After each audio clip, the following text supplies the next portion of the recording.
Testing, testing. All right, cool. And I see that we're live. Welcome, everybody.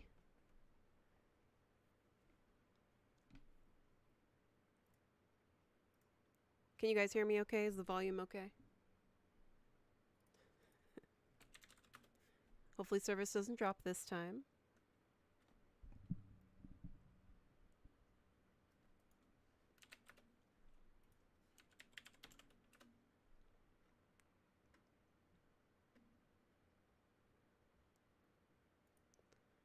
All right, cool. Yay, Rosemary! Did the bot not announce? I'm gonna check my Discord again. I still haven't figured that bot out yet. Nope. Let me go do that. I don't know how they do it. My channel. I guess I'll just link to YouTube.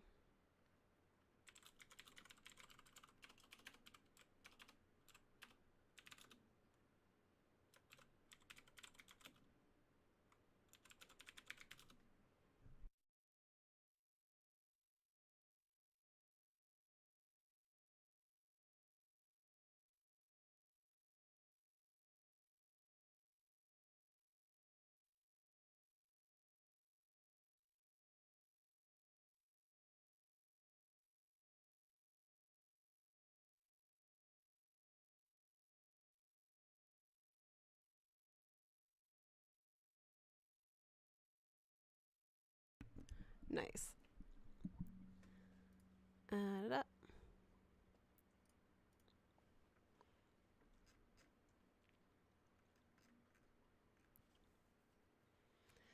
So I found a picture of what basically we're doing. We're going to be using the, since Rosemary, since you're here, we're going to be using the self-balancing system, which you are possibly aware of, which is a patterning book from the archive.org, which is free, which I will link in the chat. I linked this last week, but I'm linking it again because we're actually getting started on it this week.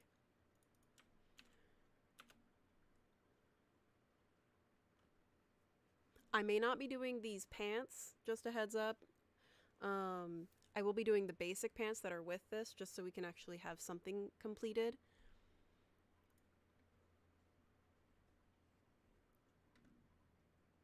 Bring up the, okay. And I will share this image, just so you guys can reference it. That we have here on the screen.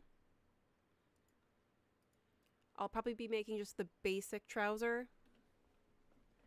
so we can focus on having a full three-piece suit completed.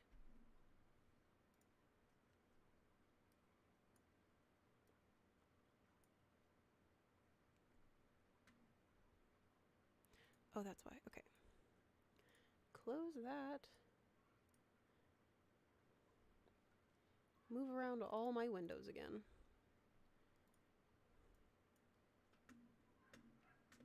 My tabs are open. Okay. Chat. There it is. And I want to see here. Okay. But yeah, so we'll be making this this coat here. We're going to be using the entire, just the one book is the self-balancing system, so that you guys can follow along and see how to read these books to at least take the patterns out and what these lines actually mean. Though I realized recently I haven't actually gone through and read the text of these books. It's really funny. There's a lot of commentary in these books that I didn't catch. So it's quite funny. It's interesting because there's comments in the link that I sent from archive.org for there's comments about how to remove stains from garments. Use chloroform. I do not endorse the usage of chloroform or having it in your house. To remove acid stains from garments, chloroform will restore the color of the garment where the same has been destroyed by acids. So take all of this with a grain of salt. A lot of this is also made for tailors, so in, you know, 1888 was when this was published. But oh my goodness. And then there's a whole set of pages just on a word to cutters and tailors. Life is indeed short. And in the few years we are permitted to live should not be one-sided. In a word, we should live in a measure for others as well as ourselves. So if you do read it, I think it's, aside from getting the patterns, which are free and a free resource that is in the public domain, the text is quite humorous.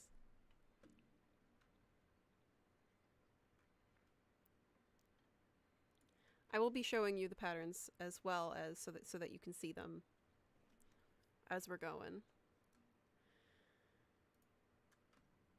in the actual book, aside from me bringing them in. And we will begin all of this at about the 10-minute mark in.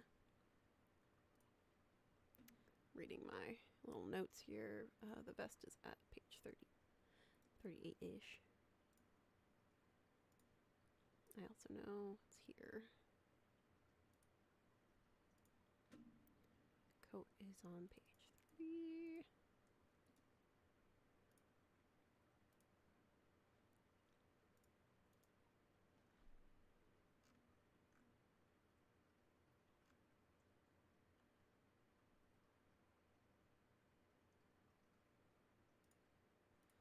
And the sleeves are on page 20.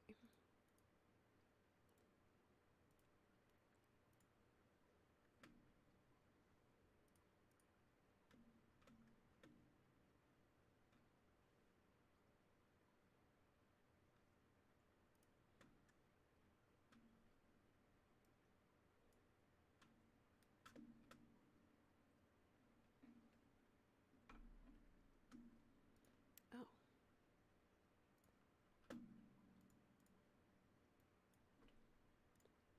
Toggling everything around. I'm not too quiet for you for the stream, am I? I can talk a little bit louder if necessary.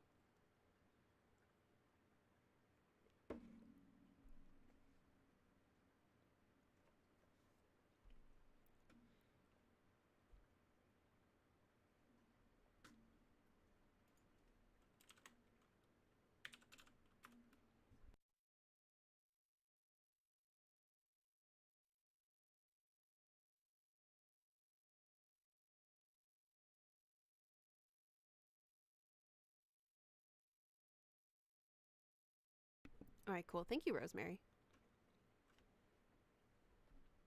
Yeah, I saw your dress in the Discord. It's turning out really nice. I can't wait to see it when it's finished.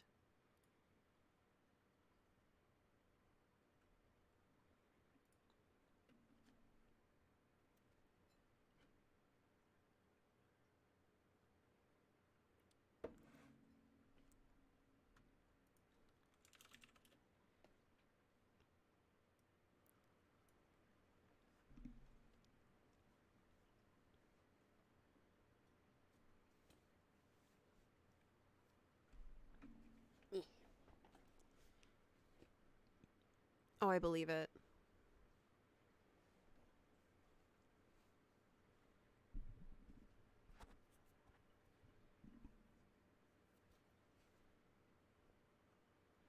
Yeah, you have a lot of fabric, so I'm not surprised. I almost want to like sometimes when it gets that slow, it's like I just want to make it just the jacket and then bring it in and then freeze the entire skirt and then let the jacket pop out. But sometimes you need to use the jacket to make sure it actually fits correctly at the end. Or the underskirt. All right, it is 10 after, so let's go ahead and get started. So for those of you who don't know, I'm Megan. I am a trainer and 3D designer and community manager for Marvelous Designer. And in the chat on the Restream app, we have Eric.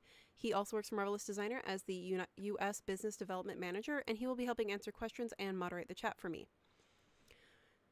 So This time around, we're continuing what the previous stream, like, obviously people requested it and you guys already know. For those of you who are returning, we are doing the Victorian menswear this time. We did women's wear last time with the court garment, the giant band dress, because they were banned because they were too big. I'm going to be pasting the links. So for the first link, we have our Discord. So I was talking with Rosemary earlier in the chat here. Rosemary is one of our super users in our Discord, and she's very helpful and a wonderful user and person. She has a lot of information and is really, really helpful to everyone in the chat. And on our Discord, you can share your work, you can troubleshoot your problems. It's a lot easier to talk with people there because it's a Discord. We do also have our website, of course, with our forum. They're both about equally as fast, but generally Discord's a little faster because most people are using Discord now. But we do have our forum up as well on our website. There you can also purchase Marvelous Designer, or subscribe to Marvelous Designer. We currently have Marvelous Designer 10 up now. And for those of you who are on our Twitch channel, I'm linking in the chat our YouTube channel, which is where we are going to be keeping in perpetuity the streams, but on the Twitch channel we do just kind of like let them phase out after the 14 days. So you can always check out the video here afterwards if it disappears, as well as on our YouTube channel we have a lot of free resources and tutorials that you can follow along, which I will be linking in the chat now. And for those tutorials, they're great for beginners, for figuring out the user interface, getting started in sewing, understanding how Marvelous Designer works, and you can make garments as you are working along and following the tutorials.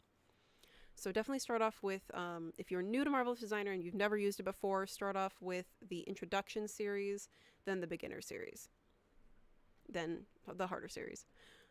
And for those of you who have technical questions that we possibly can't answer, you know, during the stream, and if you're having issues with your Marvelous Designer software, you can always contact us on support at the website there, or at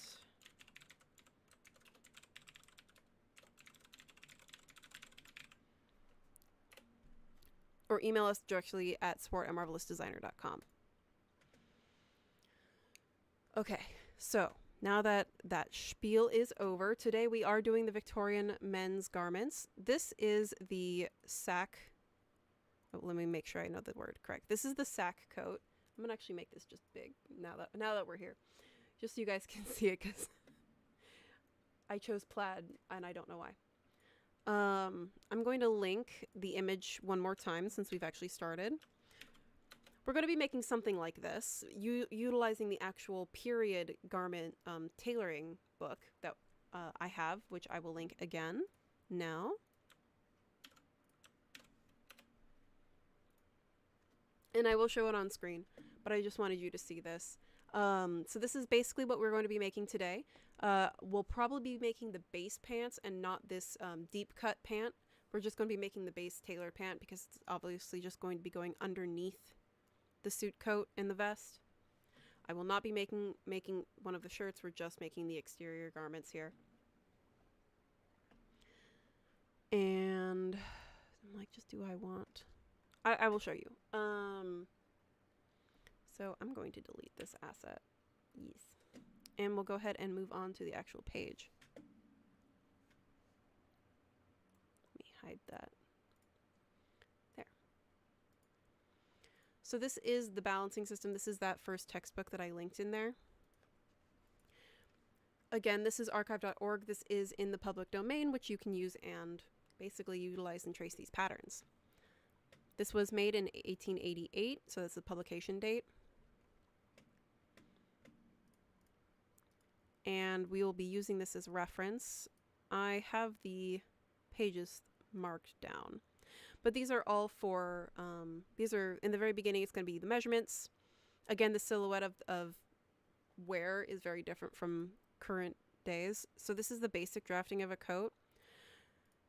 I want you guys to know, for those of you who are new to sewing, these numbers indicate actual measurements that you would take beforehand. So you would take up to 12 here, And then you're going to use that to plot out your flat pattern pieces. So this doesn't happen normally. Oh. Let me see.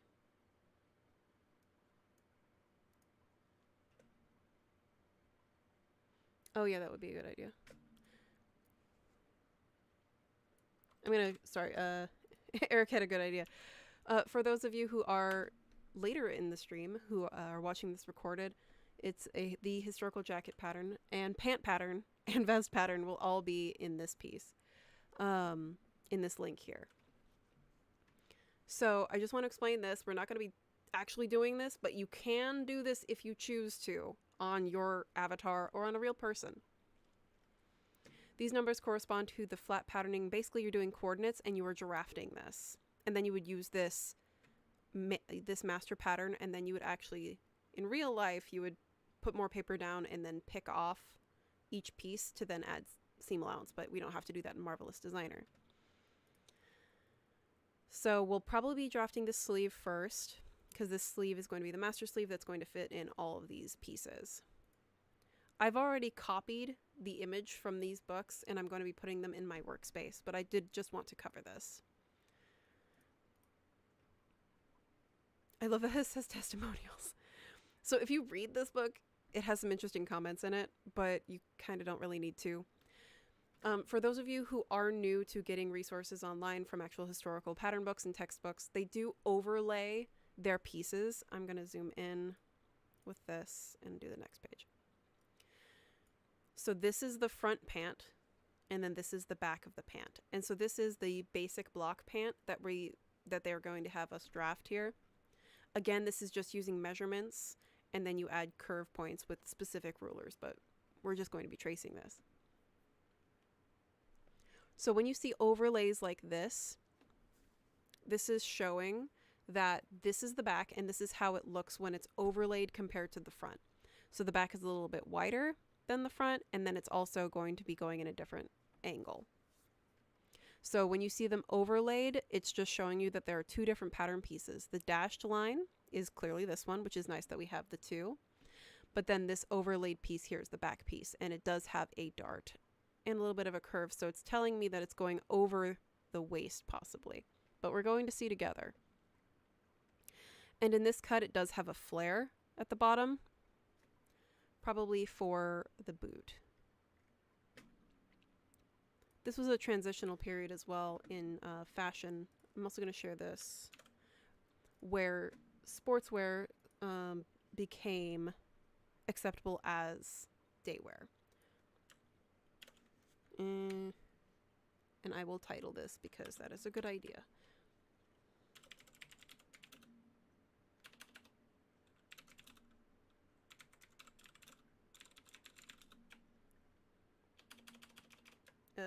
What do I type here?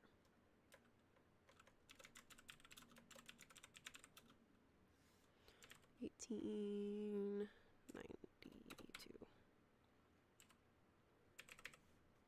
There.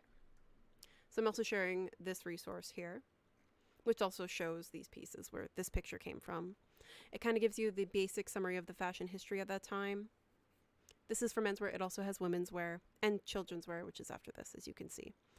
But at this period, the more formal garments started becoming more and more casual, whereas basically formal became sportswear and sportswear became formal, and so on and so forth. But we're not doing a full fashion history class, so you can read this. But let's go ahead and get moving on to actual construction.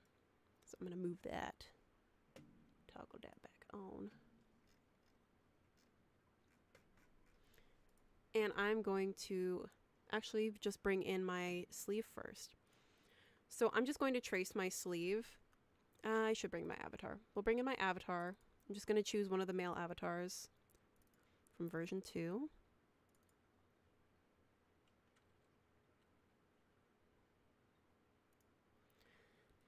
And I'm going to right click in the 2D window and add background image. Choose this little file icon and grab the sleeve. That is definitely small, so let's make this 150.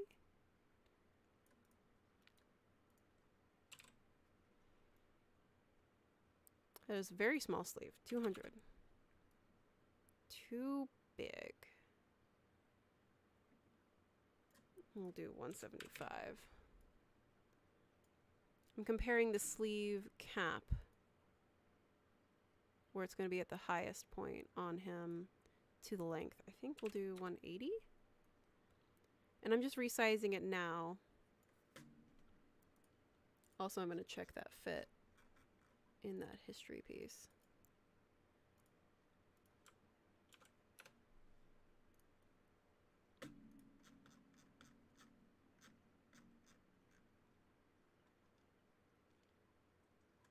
Okay, so they were pretty long. I guess we'll do 190. Not that. 190. I can always resize it later. I've just angled it to check the length. This is probably not going to be correct. I'm actually going to adjust this. 0. Okay.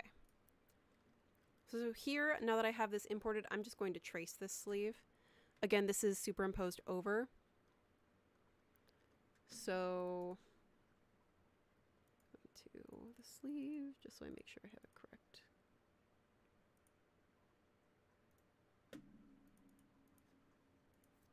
In case I actually need to reference the instructions, I can let you guys know. And zoom in.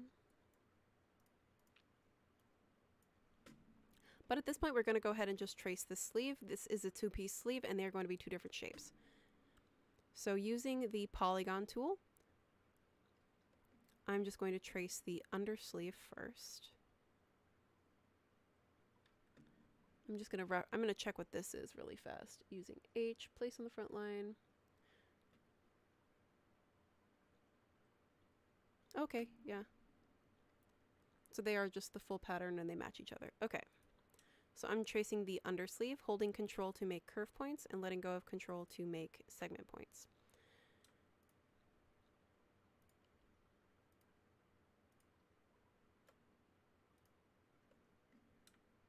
And using the middle of my mouse to move in the 2D window.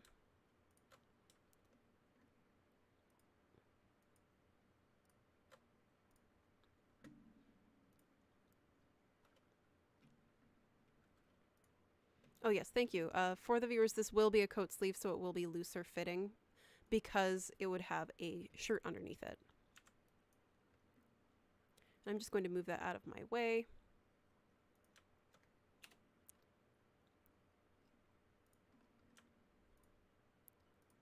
Now normally this requires a lot of math, but in this case we are lucky enough to have a relatively accurate pattern here. And if you make a mistake, you can just hit the backspace.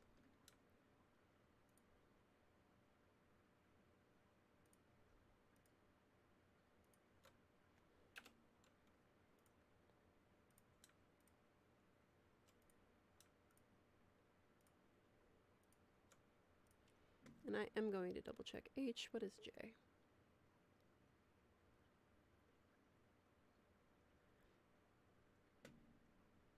Oh, I see. Okay. Yeah, these are correct.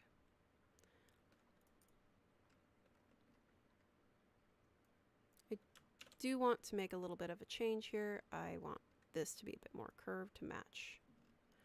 So I'm just zooming in to adjust that. And we have our upper and our lower sleeves. So let's go ahead and place them on our avatar, just so we can see how it looks. So this is the lower sleeve. So I'm just going to select the, oh, this is the wrong arm.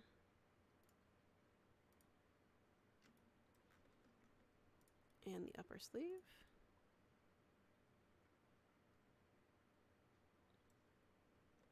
That makes sense. I'm just going to flip this so it actually matches. So I'm going to just flip the normal. In the 3D window, flip normal, and it flips it in the 2D window. And then I'm just going to place it one more time. Move. So the elbows match. I may need to go higher in size or up in size, but we'll check that. So now that I've made the shirt sleeve, oh, I'm going to do it this way. We have the basic slope of a sleeve that we would normally see on a base pattern. This one is a curved sleeve that you see generally in coats, because this is one of the original sporting coats. So I'm going to go ahead and bring in the jacket next. I believe this one's the jacket. One of the jackets. Oh, actually, I want to fix that. Let's see. Center front. It's a bit curved. Let's see. Actually, this might be the right size on him. We're going to give this a try. Matching this up with center front. So this line is indicating where the buttons are going to be overlapping. This line here would be the center front line. And this is actually giving us 4 options, actually, of a shirt. There is a second pattern for the coats.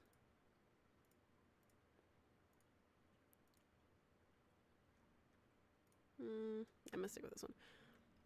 And I'm just going to go ahead and trace this one as well. I'm trying to decide which one I want.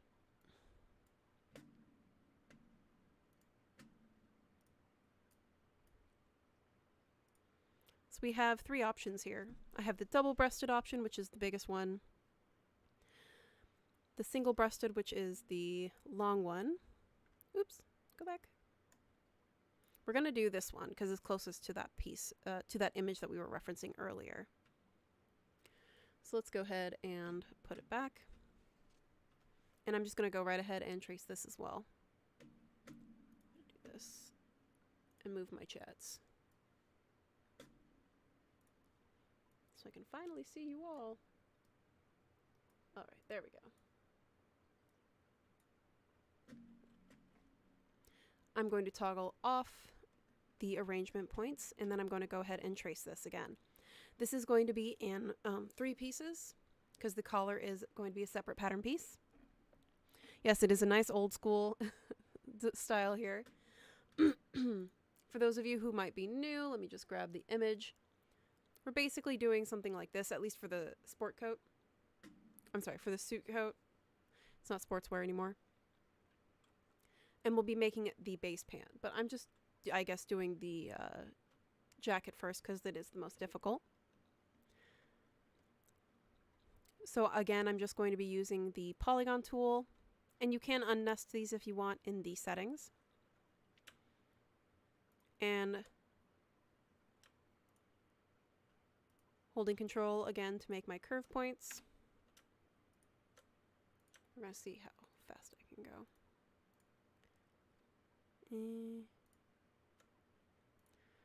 And because I am doing this one here, I am following the straight line. I'm sorry, the solid line. Taking backspaces where I make mistakes, zooming in to be more accurate where needed.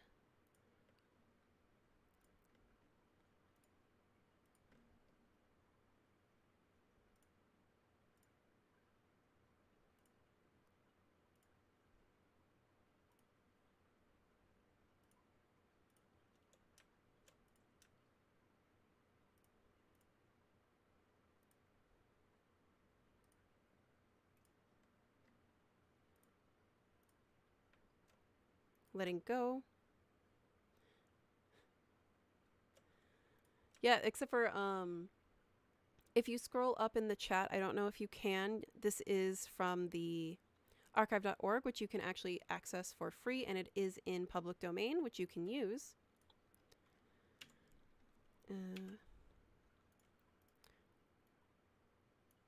This is actually an exact pattern from the published in 1889. And now I'm going to be doing your internal lines here, so using the internal polygon tool or the G hotkey. I'm just drawing all this information, and I'm going to point out what they are.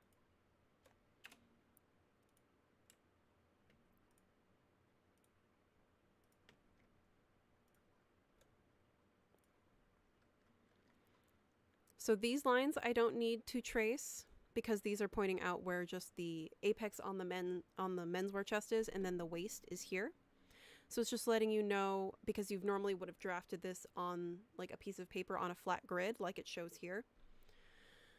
Utilizing these, let me zoom out here.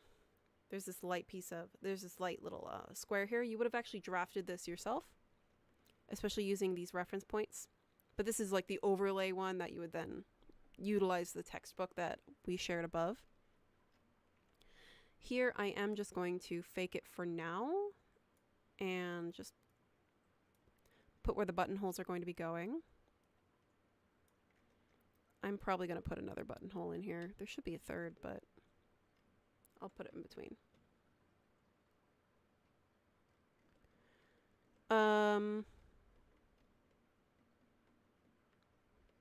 The back of the armhole is actually this piece has no seam allowance. Because this textbook was made. Oh wait, you're Rosemary. Yeah, this one doesn't have any seam allowance. I don't see it. This piece here is just the grid that you would make. Where is it? Because it's come in as a transparency. I'm going to show you a different one just so you can see it. Oh, come back. This is that drafting grid, and they're just saying that this is the center back line.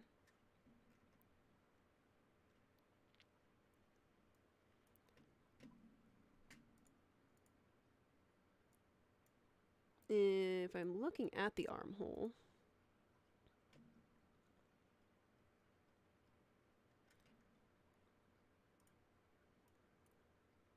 I am going to check the fit. Short segment at the top, back point.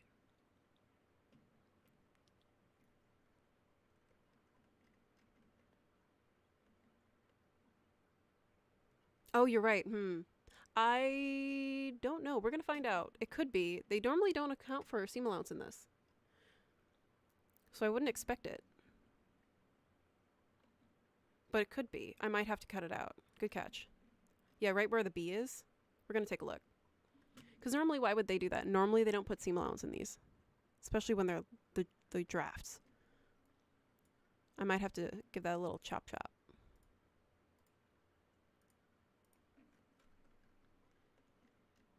And then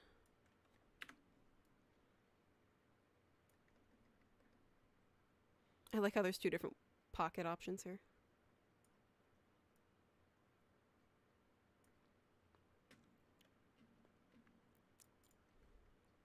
Yeah, they shouldn't. This shouldn't have any seam allowance.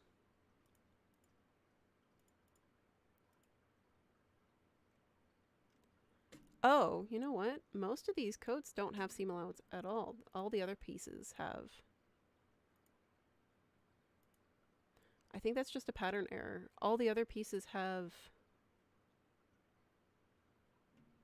a point. I'm going to go ahead. I'm going to sew it together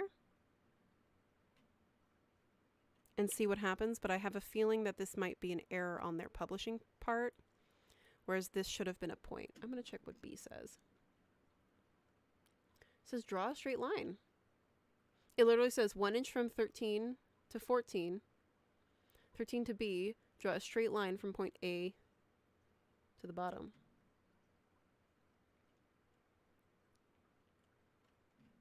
I'm going to see. I don't know if this is actually a seam allowance or not. It shouldn't be, but that doesn't make a lot of sense patterning wise.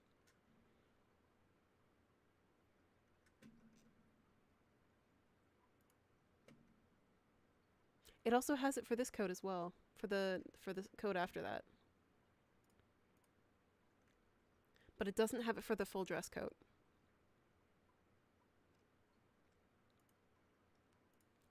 Just so you guys can see what we're talking about. Rosemary pointed out that, oops, B has a flat point on the coat that we're making. Because normally these patterns don't have seam allowance, because in Marvelous Designer we don't work with seam allowance. But the full dress coat doesn't have it either. Like, it's a point. It would make a weird bump in the seam. So I'm like, why is this there? This is probably an error that we're going to deal with. But see, it's having you directly make a flat line right there. Because this is going through here. Why? It doesn't tell you the exact measurement of this flat line when you normally would apply a seam allowance afterwards.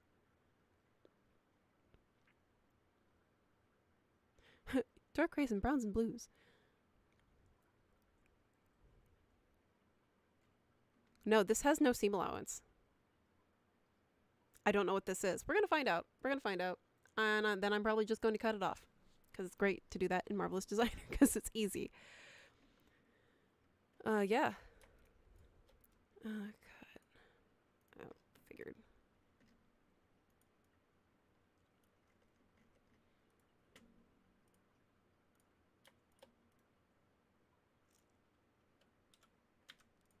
Yeah, good catch, Rosemary. Oop. There we go.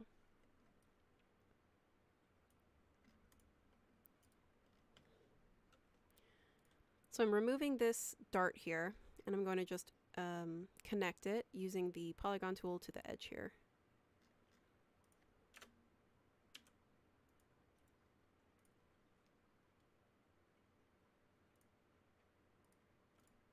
All right, fair. As close as I possibly can. Just this back into place.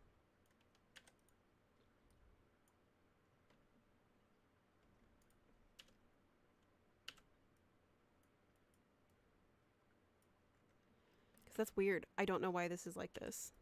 This doesn't make any sense. This shouldn't have it like that. It's stupid. Anyway. I mean, obviously, because that's the thing, is that the menswear, like the full-on evening coat, shouldn't have that. I mean, it doesn't have it, so I don't know why it's like that.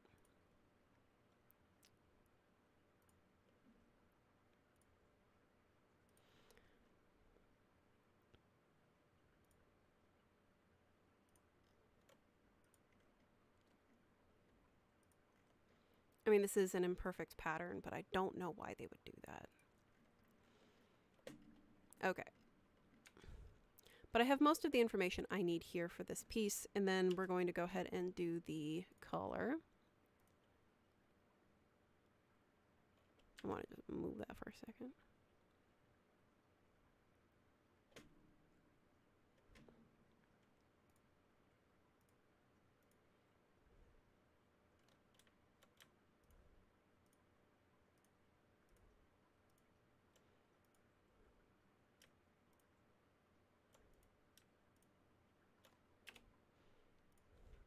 There's my collar. And let's go ahead and put this on him and see how this fits. This is very interesting with this pattern. Because this, normally, if this pattern didn't have any issues, and I know that that's going to be a problem. Oh yeah, thanks for the roll line there. Normally I'd move it after I finish all this, but this is staying just in case. So in this case, Rosemary pointed out for the roll line, for the internal line here, again using internal polygon line tool. I want to make sure I'm picking the right one here.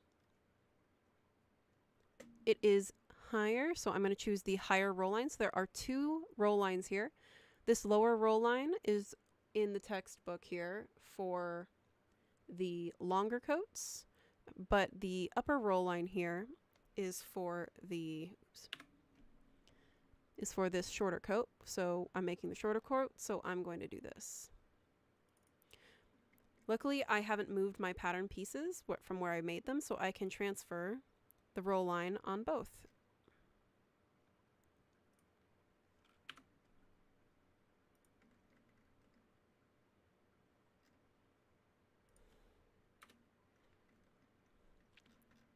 See here, I can see how it's fitting.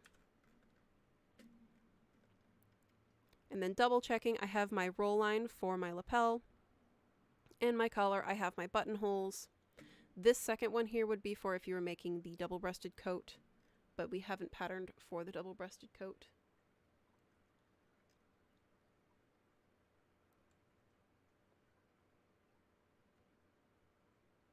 Yeah, this is for the base coat, the double-breasted coat in the textbook as you add more measurements. So we're just going to go ahead and see how this one fits for now.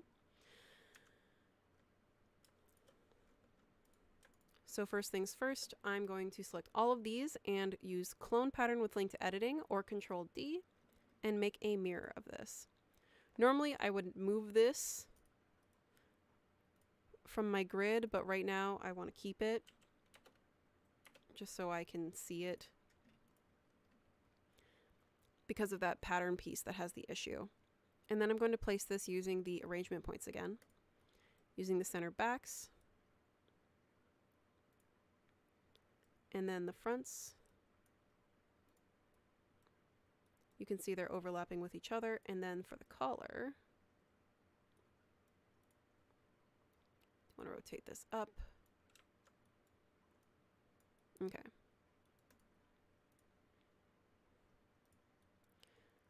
Right now I'm going to freeze the collar because this is the last piece I want to deal with, or actually deactivate. Hello, welcome. And now I'm going to go ahead and sew these together.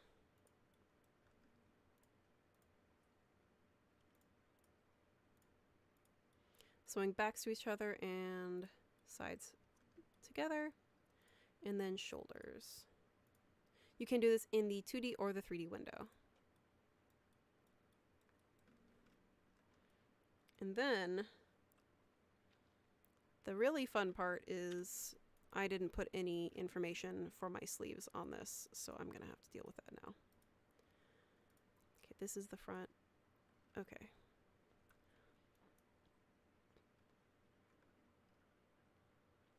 I do have a notch in the back on this, pardon me, on this pattern piece, so let's go ahead and fix that.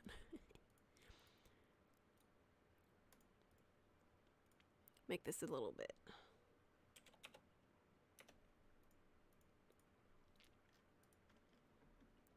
I'm just going to put a little bit of a line, just so I know. Actually, I'm not going to do a line. I'm just going to do a segment point. Segment point and segment point. Ha, thank goodness. I almost forgot. This is why I didn't move it. These little notches here, because this is a two-piece sleeve, these little notches are indicating that the sleeve, the upper sleeve, is going to be from here to here, from this point to this point, and the lower sleeve will be from this point to this point.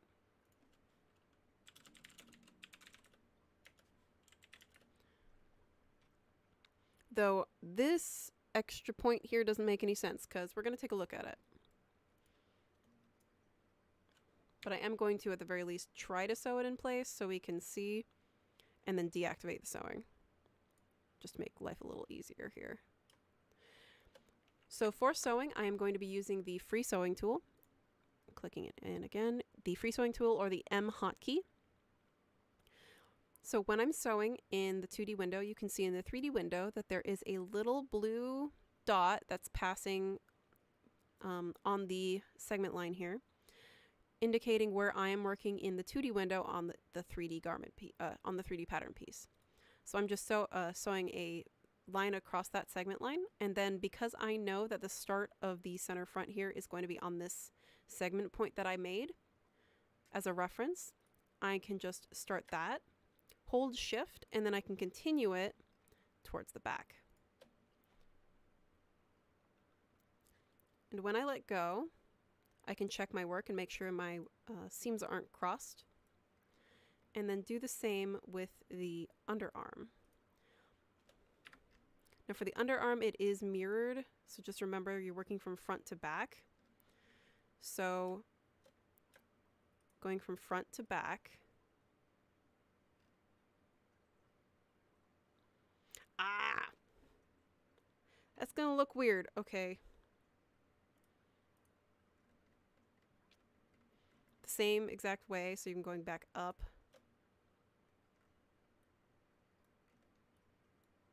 And I'm going to simulate. The sleeve is going to cause an issue. We know this.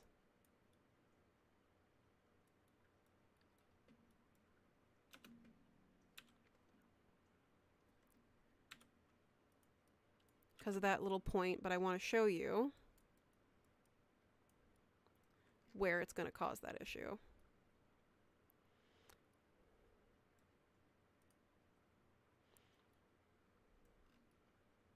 Causing a tuck right back here. Let me increase the particle distance of this guy so you guys can all see it. It was causing a little bit of a tuck right here. because it's square. Is it meant to be there? Because that's just weird to me.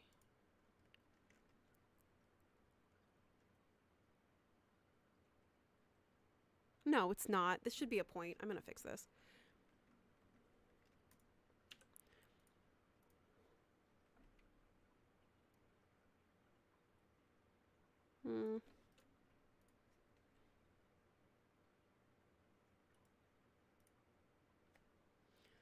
Converting that to a curve point, and I'm just going to delete it.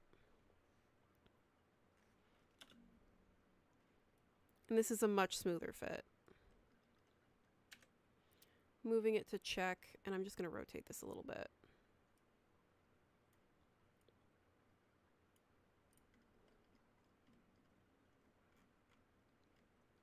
This should be a smooth curve. I want to fix this.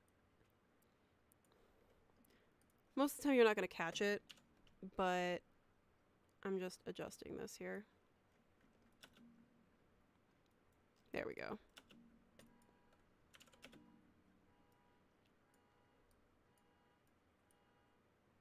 That looks way better.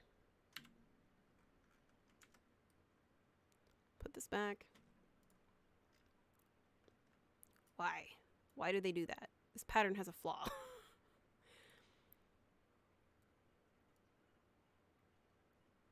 And now I'm just readjusting it to match to where it was before. The reason I am adjusting it and I'm not just leaving it as it was is because it does affect the grain line. And the grain line affects the fit. In fact, I'm going to need to put some fake shoulder pads in this.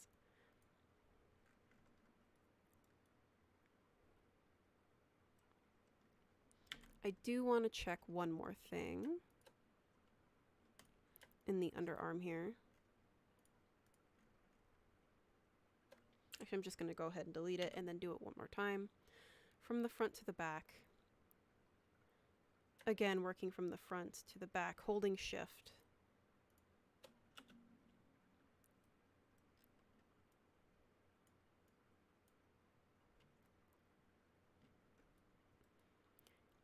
There is some ease in the back, which is expected. I do want to check.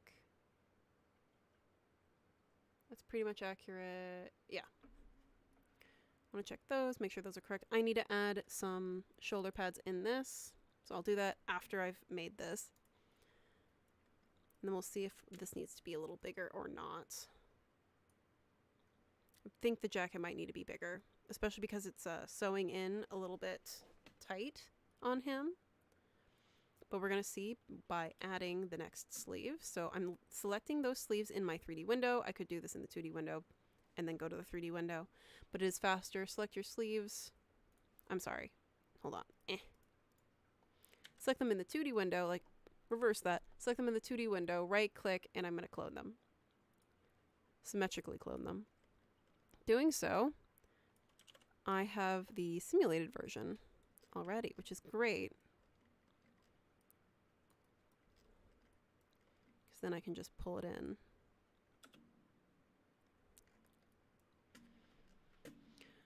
Next, I do want to see the fit of this coat. This is definitely a little too small, but I do want to make sure, and to check that, I'm sewing the buttons together. You could simulate the buttons, but I'm just going to sew them using the free sewing tool again, just clicking the same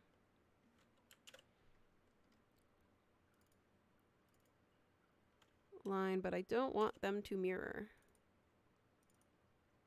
Fine. Sometimes it works, sometimes it doesn't, to just double click, but you do want to make sure that your notches or these little lines here are in the same spot.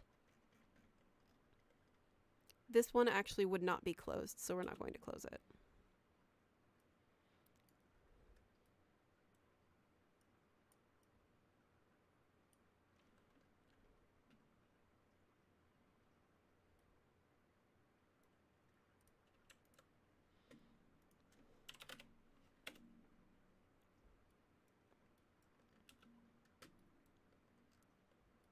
Why is there just one button here? Why is it like that? Let's make this a little bit easier and see how it actually will fall and get a better fit. by going to fabric. This looks like it would be a wool, I believe. Let me check that book.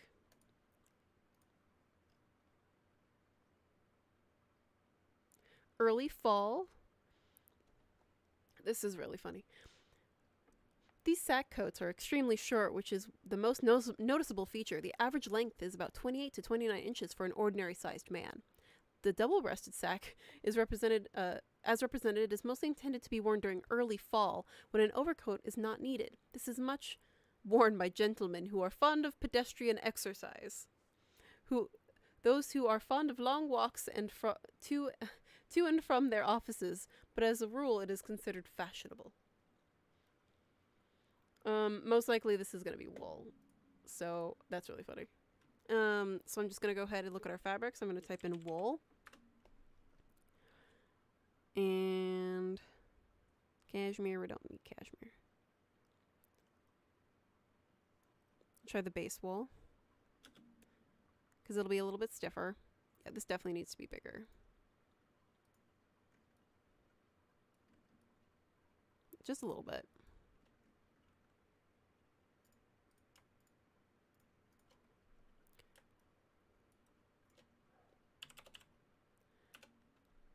$101%. Let's try that.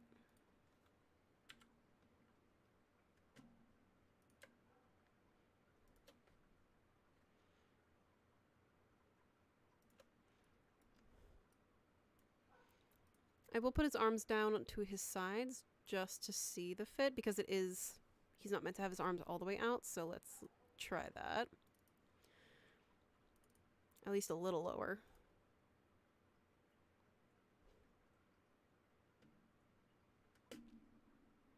There we go. That's a more accurate fit. Let's see. Oh, I guess this one does have... Okay, I guess I can overlap those. Just really looked like it didn't while his arms were out. And that's why you adjust your pose. Because it is still across that center front line.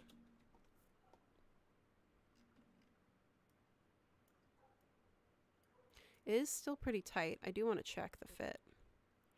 Yeah, there's something going on with the shoulders, so we're going to see that in a minute. This should be a looser fitting coat.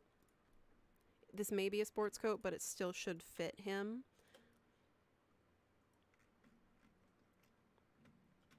This pattern obviously may be incorrect, which is the one issue with actually working in this.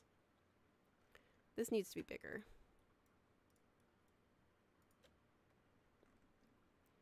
Try this again.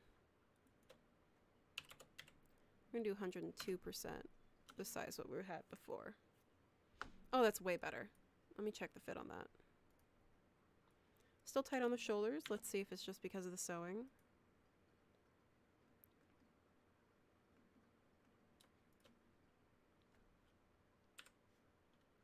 I'm just going to delete that and make sure it is good. From front to back. From front to back. Because there should be some ease in the shoulder.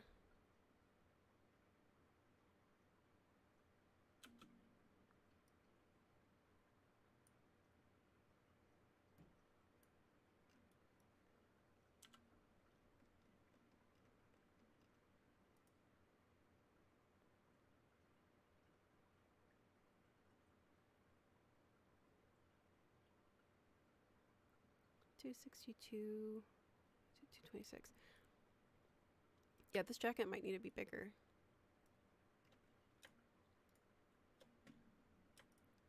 Again, selecting all my pieces.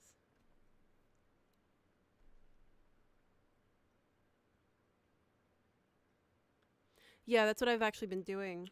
Sorry, I should say say that. Using the B hotkey or the edit sewing tool here. I'm looking at the strain map. And with that strain map, I have, not with the strain map, but with the edit sewing tool, I can see here the difference between my sewing lines. So once I've selected it, this full line here is 262.1 millimeters. And it has two different lines that it's sewing into. So this is 179 plus 47.3. So that's going to be the second line that second number. So that's 226.4, whereas the sleeve itself is 262.1. So it's telling me that there is a large difference between them. Normally that should be fine because the cap would have some ease, but there is something going on with the shoulders. So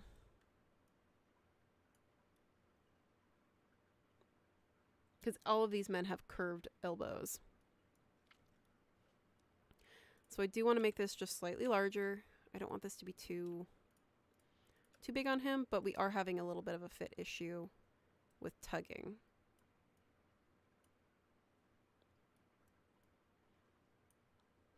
I may just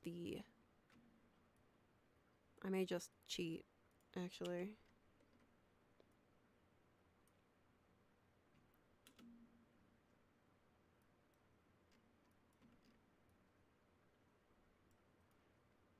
Because it should be a high sleeve or high armhole.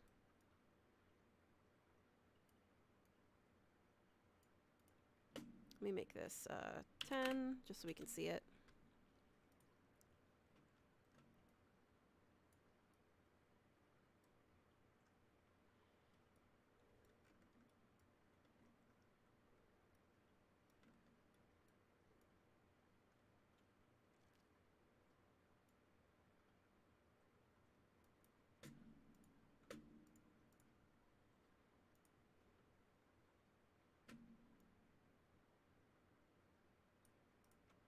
You know, I think it's both. I think the sleeve also needs to be bigger.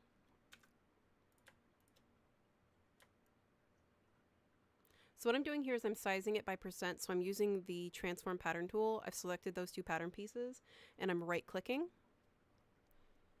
And I'm just going to do it by percentage. So I'm going to do 101%. Because this actually should have a lot more ease on the sleeve than what we're seeing here. I will move this back and then make this larger as well. This is always the hardest part while using these patterns is fit. Again, right click. I'm gonna do 102%. Oh, you know what's going on? I'm not selecting the back.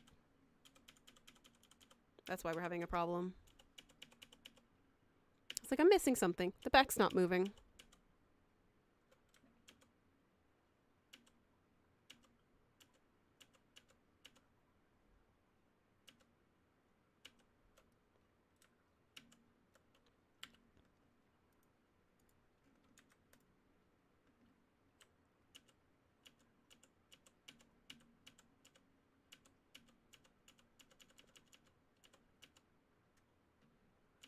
So what I'm doing now is I'm stepping back because I forgot the back. I can use the history, but I'm just gonna step back a little bit. Okay. Make sure this is the right size. I need to make sure that they transform at the same percentage every time to get an accurate fit.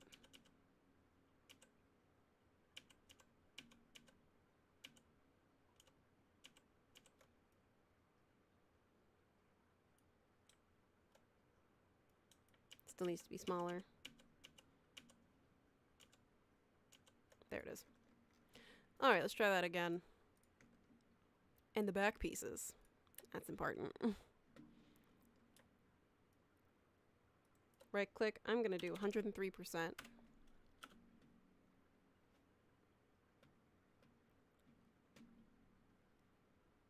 And then move his posture back.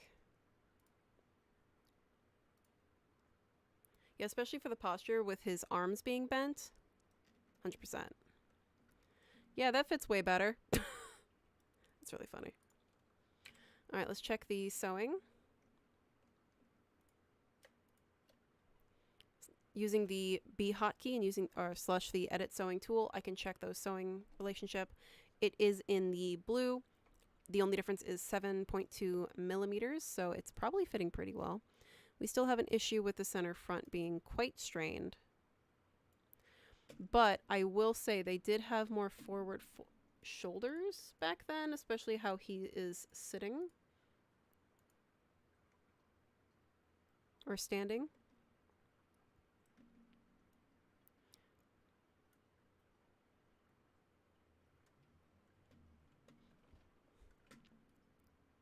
Which you can see here represented on the shoulder. All right, we're going to try that again. Zoom out.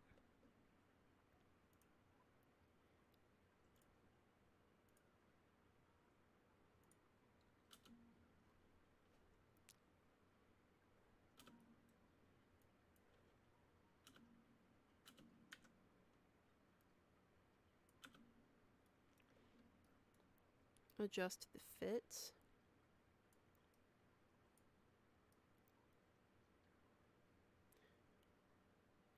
I definitely need to add some shoulder pads on him. That's why it's gaping in the front here.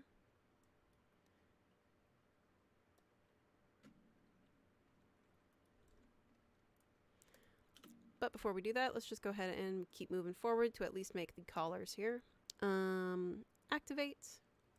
Right click, activate. And then I'm going to move them now in the 3D window. Actually, I do want to add 1 point right where it's going to meet. I'm eyeballing it. This could be wrong, but we're going to see because I'm going to sew it backwards. From center back. Wrong center back.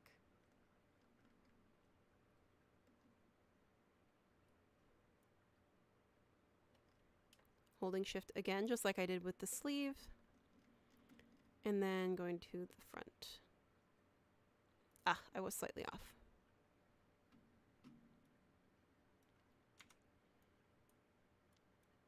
Check my collar. And sew them together. Now I could just let this fly in there with simulation. I can also select them both in the 3D window. Right click and choose superimpose side.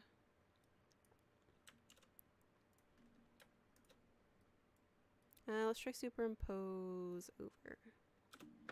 That works.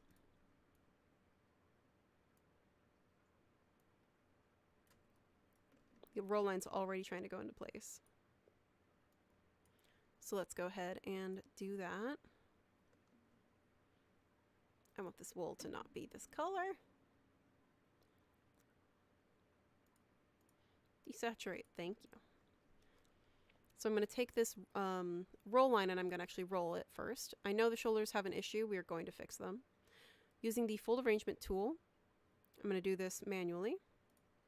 You could also just do this with just numbers in the property editor by selecting the internal line, and you'll see options for the fold strength and angle. I'm just going to be doing it manually here. Using it to pull this underside towards the exterior, it's showing me that it's going 323 degrees. I'm just going to make it 360 to make it flat. This should apply to both.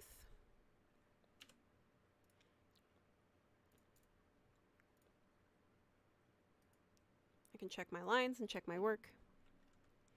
And I will also apply the same to the collar. 360. And I'm just going to pull it down.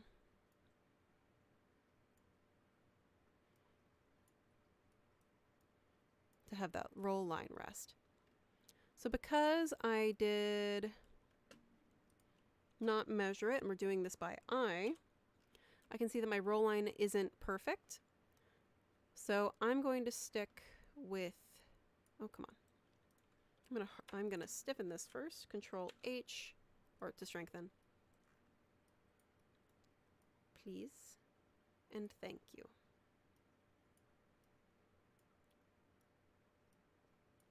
Yeah, this guy needs shoulder pads. So my roll lines aren't matching up, but I can easily fix that by, I can either draw or I can also just use my turn off simulation. My little ghost in my pattern here. Let me move this. Select on the pattern where it should meet and I can see here the reference line. And I can just move it to where it was.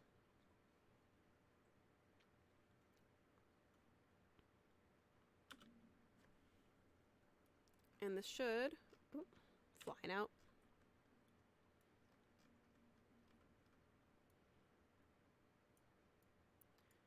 Fix that roll line.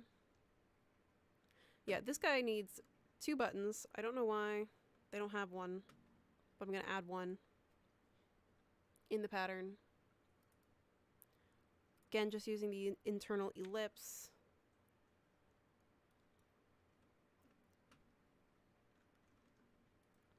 I'm going to remove this pattern from my background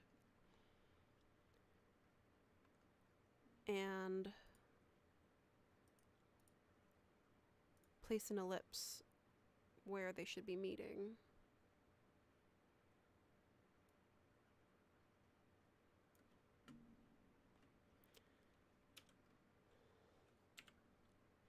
Because we were just following the pattern, obviously there is been issues, including that pointed underarm.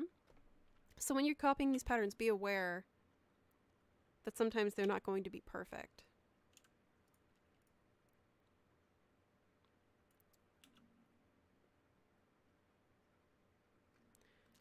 Now there is gaping here. When I pull his arm, when I add shoulder pads, it will fit better. Yeah, stiffening and having a lining would. Oop, I don't want to freeze that. But in the actual image that we're using, this is the one we're referencing. This is the pattern we're making. There is 2 buttons that they did not include. I was like, what? Rude. Oh, you know what? Because the silhouette's been different in these is very different. This actually should be a much more sloped shoulder. So actually you can see here, we're probably going to have some fit issues, just in general, just for the sake of talking. They had much more sloped shoulders than this avatar has.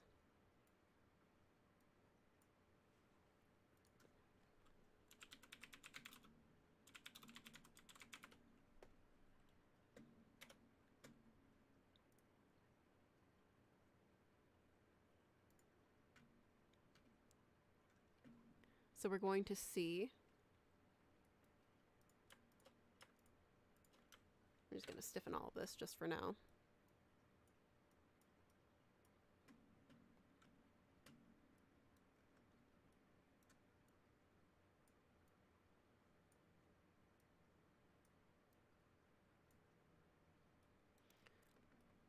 Because I'm clearly winging it for this buttonhole. What I should have done was transfer that front line over, or that center front line, but I did not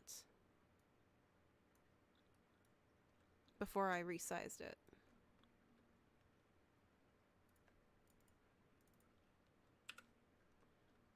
I do want to do one more thing.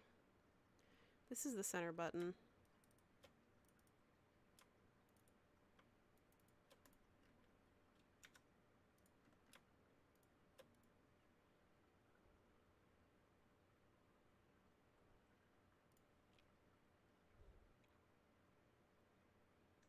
I'm just going to be lazy.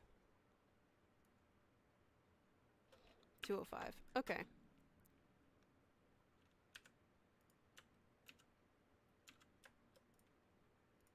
Control C, Control V, holding Shift.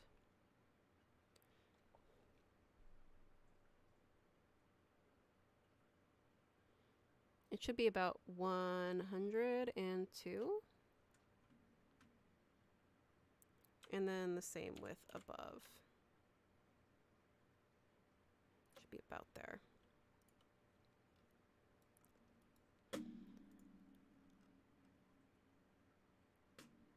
Because that is still technically the center front line.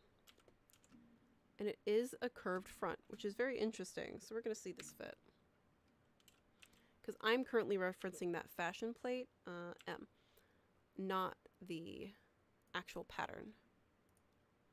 Because as we caught, it had issues. Yeah, drawing a line up the front, or I was just holding shift to utilize the invisible line.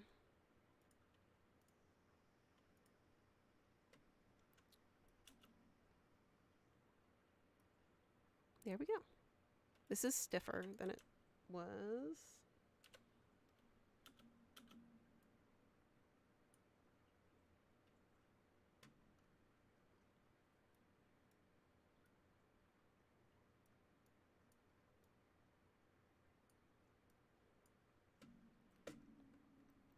Though it does look like it wants the buttonholes to be very high on this neck. I'm holding shift to keep it straight. It's gonna be right below the break.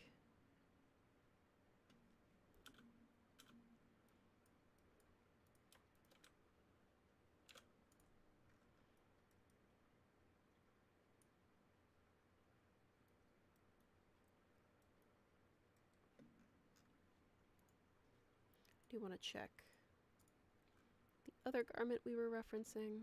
It does go towards the center. It does go towards the back, which is quite interesting.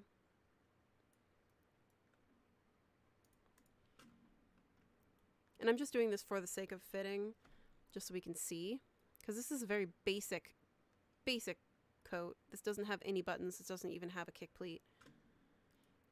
This is just the actual base pattern here. Some do have kick pleats, some don't, which would be the pleat in that center back here. Let me see.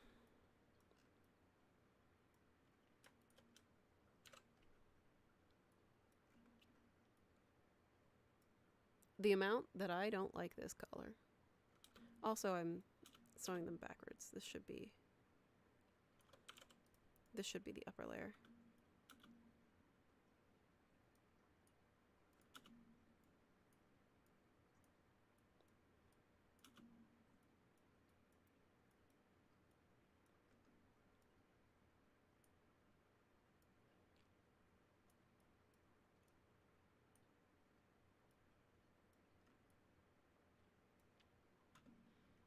Oh, you know what? This probably is why this probably fits like this, because there would be a cravat there.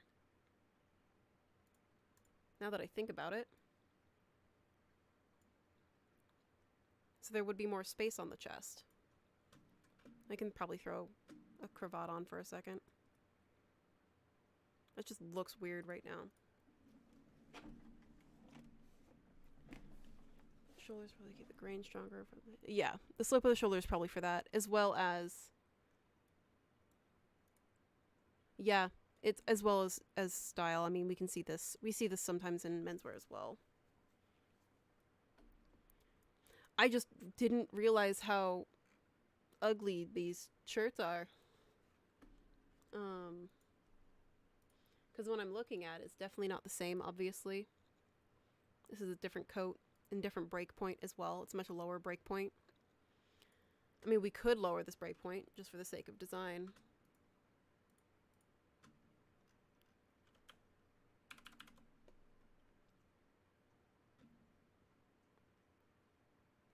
But yeah, these all have cravats or thick ties in the fashion plate here. Just to show you guys.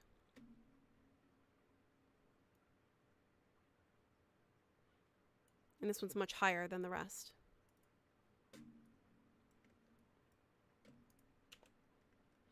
Just for the sake of...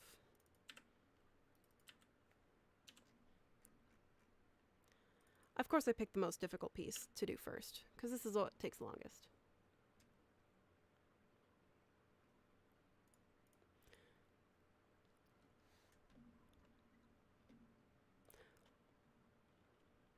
Well, just so you are aware, thank you.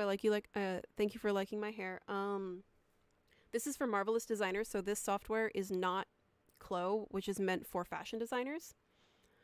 So this is for CG artists and film. See, that looks way better, right? Like, I want to do that, but I didn't want to follow the previous one. It still has space for that tie, but like, you know?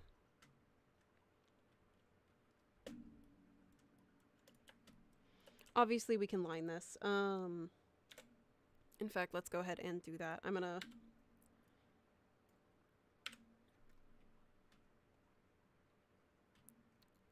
make the jacket first, obviously. Oh my gosh, it takes so long. Make a jacket, make a whole look in 2 hours. I don't know if I can do that anymore.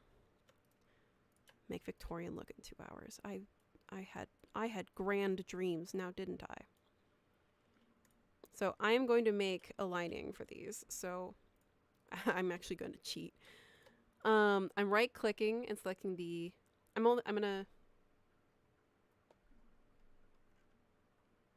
I'll fully line it. Normally you would have facings and things like that, but just for the sake of the stream right now, I'm selecting the front and the back pieces. Actually, all of these. Except for the sleeves right now. Right click, and I'm going to layer clone under. And I'm moving them under so I know. I can do bonding. I'm just going to do layer clone under for now, just for the sake of taking a look at it. Just so we do have a lining. The material obviously isn't going to be the same.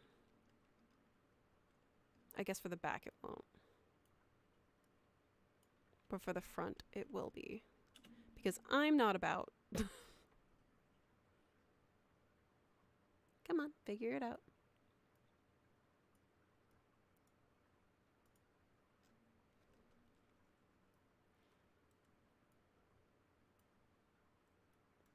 Because this is Marvelous Designer. We don't have to be entirely accurate.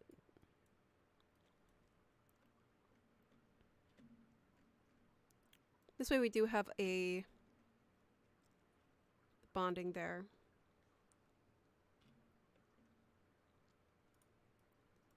Backside. Show me my normals, please.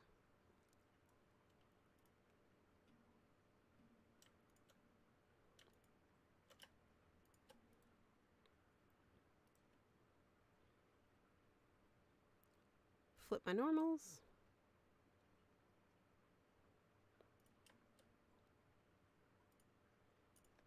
Just so I can do this. Delete.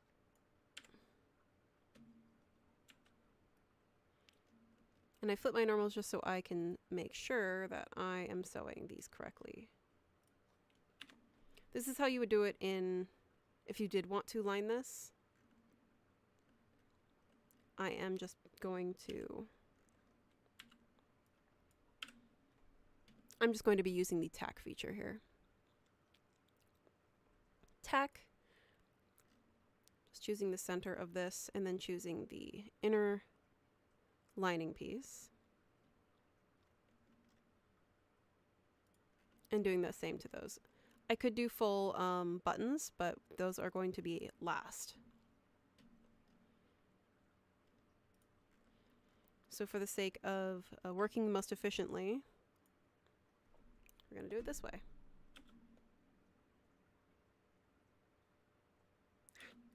I knew that would happen. Come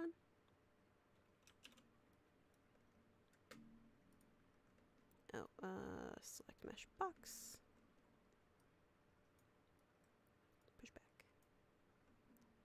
Select mesh box. Push back.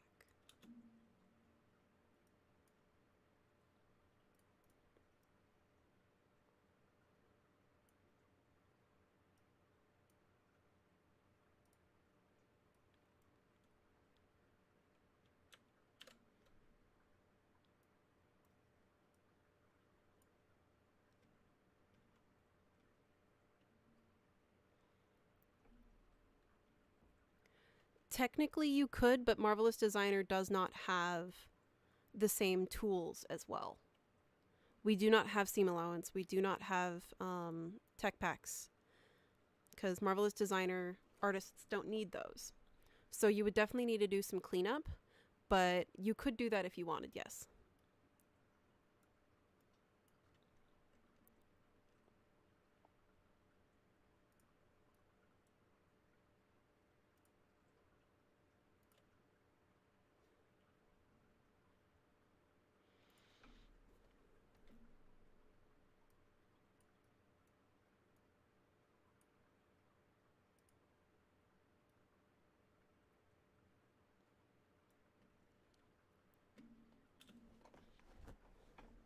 like for example, Marvelous Designer doesn't have grading rules. We have the auto grading or auto fitting. So there are definitely different tools in Marvelous Designer than in Clo. So there is a pretty distinct difference. Oh, I don't want that one. I want, again, just the select mesh box. So here this flipped, I just am fixing it by pushing it back, causing a problem.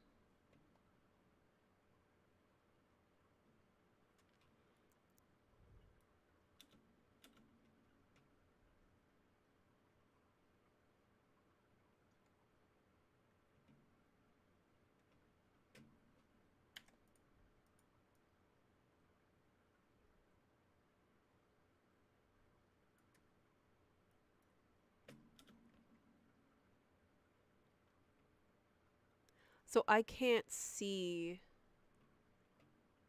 55 minutes in. Let's see. I mean, we're definitely not going to finish this jacket. I don't know why I ever think we're going to finish a full look in 2 hours.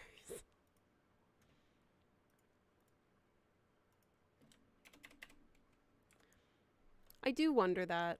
Looking at the pattern again, I do wonder if this is going to be longer. J is in the center.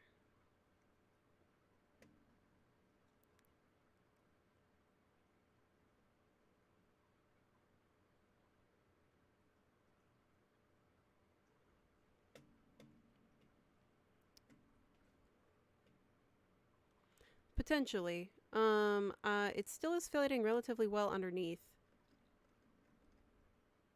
Because if I did that, just for the sake of it, this pattern is actually quite fitting relatively well.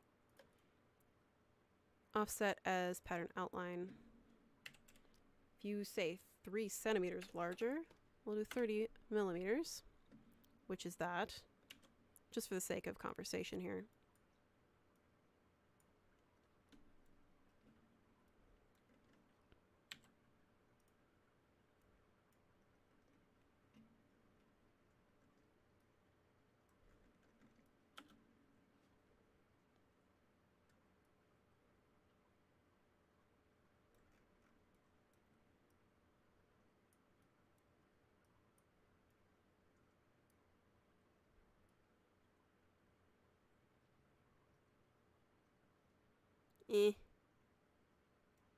Just keep moving forward with this. It's still causing the issue here.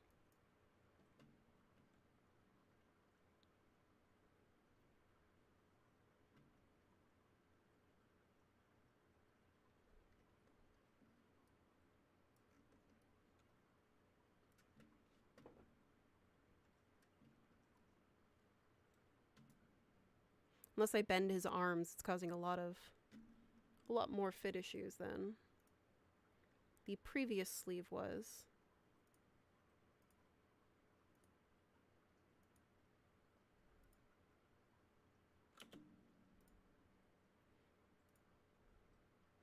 Let's go ahead and bend his arms and see if that does anything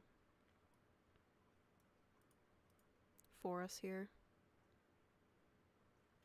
Oh, I'm gonna turn that off.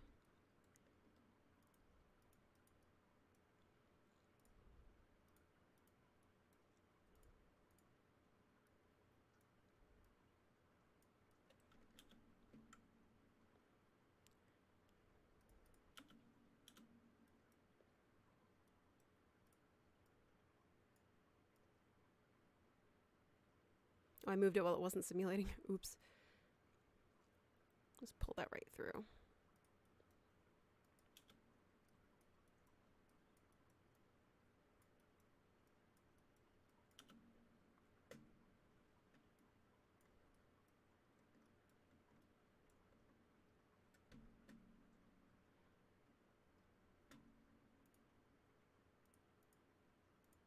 Look at this sleeve again.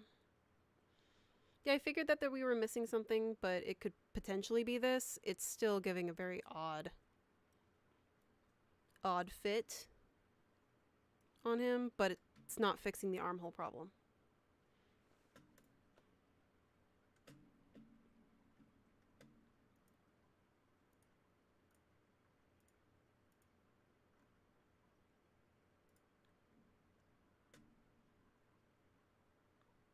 These armholes.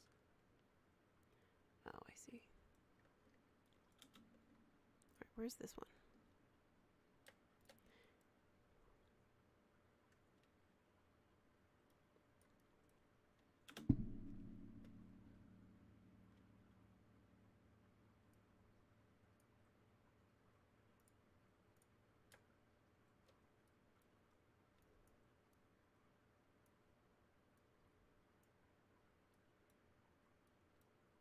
Often though with Marvelous Designer, like I don't need to have these 2 layers. I could just simulate that with the double edge option and make this thicker. So you don't actually have to do this if you didn't want to. I'm just doing 2 layers just in this case for the sake of troubleshooting the fit of this. Just because our avatar is very much square in the shoulder in his pose.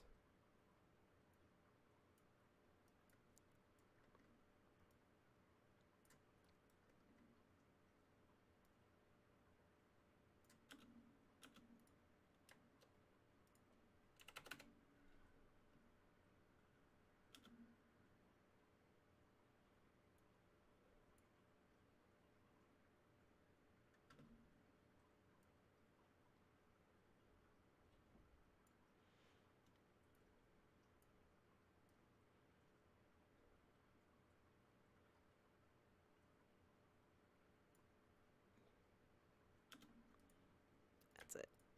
Just for the sake of this. I don't actually need it because I'm not making a real pattern, so I'm not going to line the collar. I'm going to stiffen the collar and make it double-sided. And add rendering thickness of 1.5. There we go. And then we'll just turn on this. There we are. And I'm simulating the 2 layers.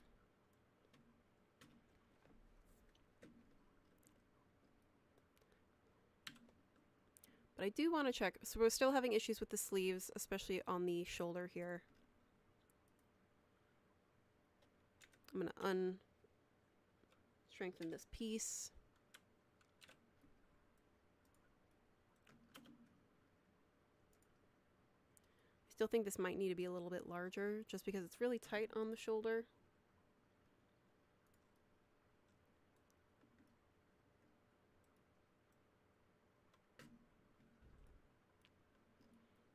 And we're definitely missing the collar and the undershirts, but I do want to check the fit again.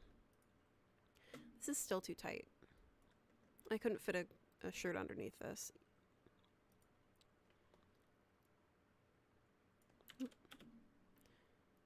Let's see.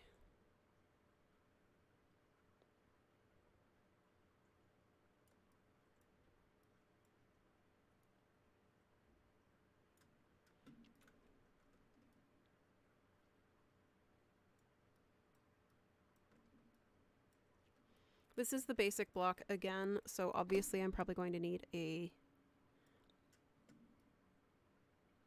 add kick pleats. We'll probably do that the next stream if we continue this, because we've got only another 30 minutes. I'd like to at least get us moved on to the pant, and then we can focus on some adjusting fit adjustments. The sleeve is also, oh no, it's high, because he would wear there's a room for a break for the undershirt. Let's go ahead and add the pockets here. Super fast. Right click, clone as pattern.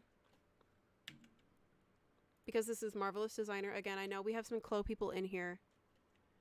In Marvelous Designer, I'm not making real pockets. I'm just doing this for the video game and for VFX, and so having more layers like I have here isn't what I would want in actuality for exporting this.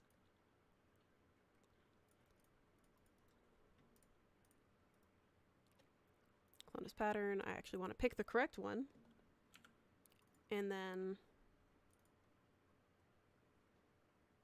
So right on it.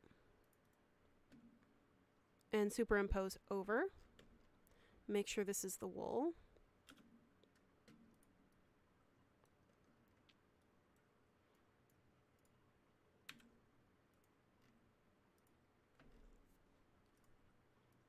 In this case, obviously, this isn't going to be a working piece.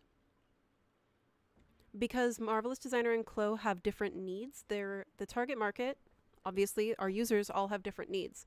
So, Marvelous Designer users don't need seam allowance, and they don't need to have a bill of materials, but they do need to have retopology options.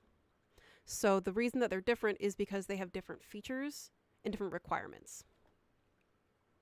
Marvelous Designer users aren't going to need all of those, like seam allowances, notches. You can utilize them if you want, but you don't need them.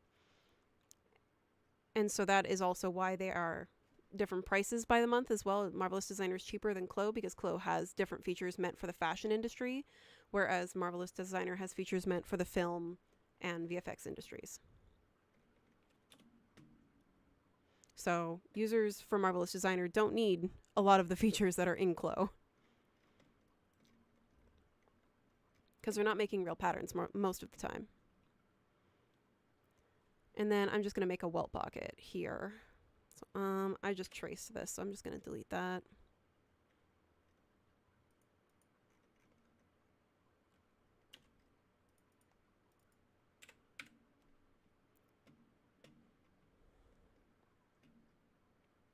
I'm going to cheat a single welt.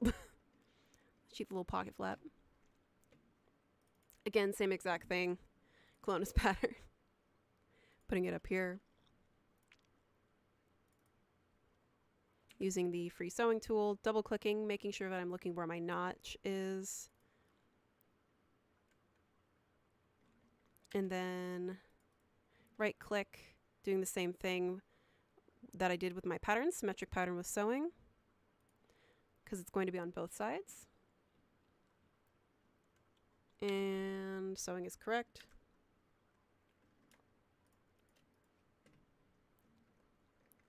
Right-clicking them in the 3D window, superimpose over.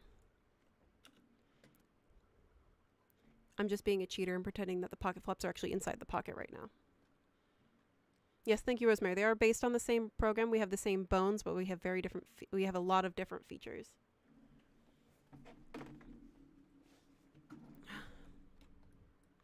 All right. I'm going to go ahead, since I know we're probably going to continue in the next stream. I do want us to at least have the pants in there.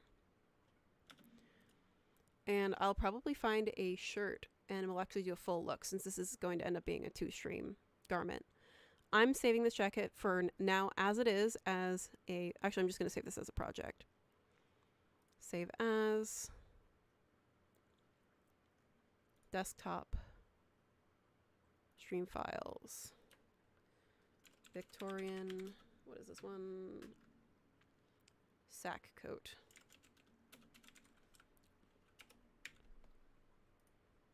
We're just using that first pattern that clearly had a lot of issues, so I'm going to also look at more of that.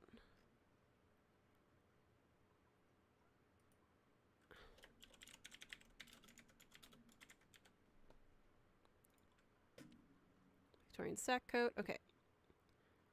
New, and we'll bring in that pant block. I think this is, here's the pant block.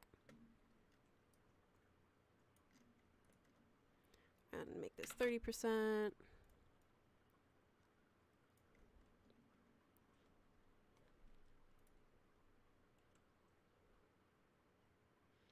They're not that short. It's still relatively hitting him on the knee.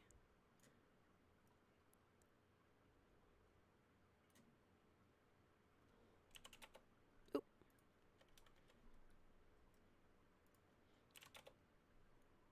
Ooh. 105.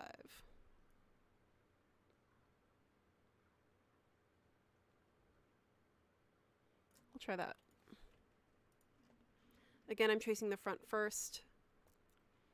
In this case, these ones we don't want to trace the dotted lines for the back. So I'm going to trace the front. And I want to make sure 6 and 7.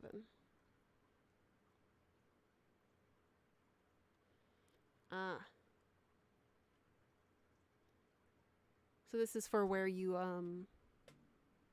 wear yourself. One side is going to be a bit of a different size because of how men wear their pants. This is only for men's pants.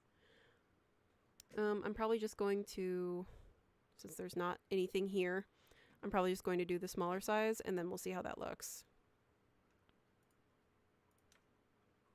So again, I'm just tracing the solid line. For these, I'm also going to trace the other line there.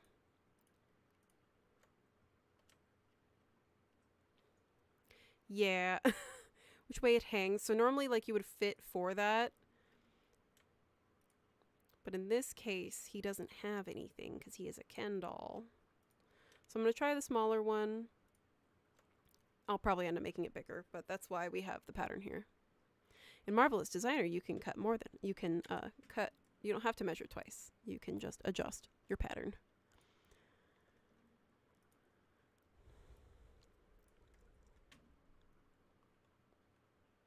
It is very personal. Okay, let me toggle this back. I didn't want that. I wanted these, which is really actually important for fitting. And then we'll do this pattern piece, the back, just so we at least have these pieces.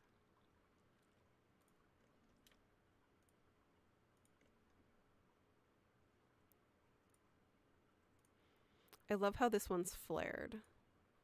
I've never made actually one of these in real life, so it's going to be fun to watch it in Marvelous Designer. Because then I don't have to make it in real life and then like waste my wool.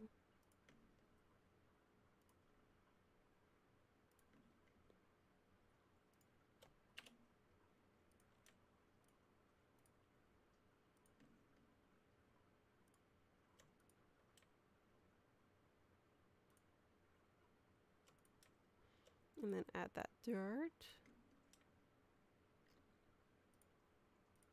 Oops. Close that up and then fix that.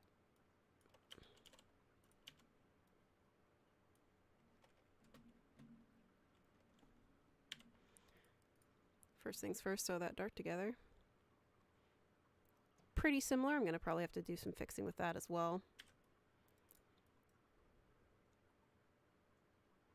This is such a high pant. Oh, yes. Thank you, Rosemary. Control D to make a symmetrically linked pattern piece.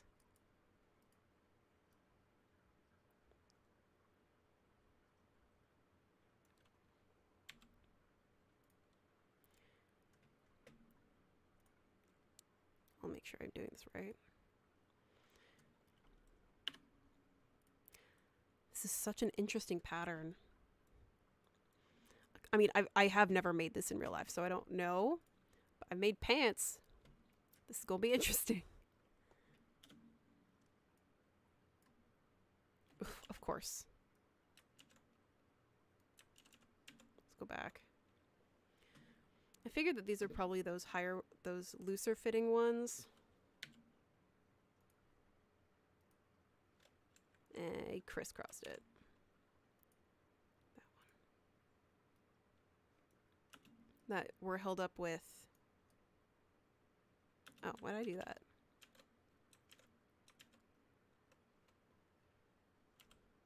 And so center fronts back together. These are definitely not these high-waist. This is definitely a block. This is clearly a block.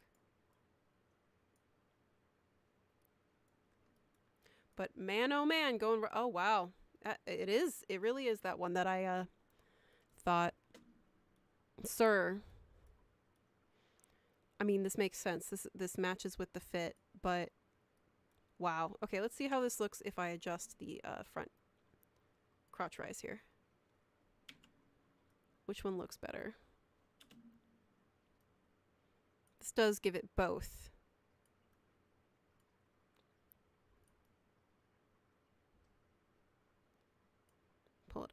a second.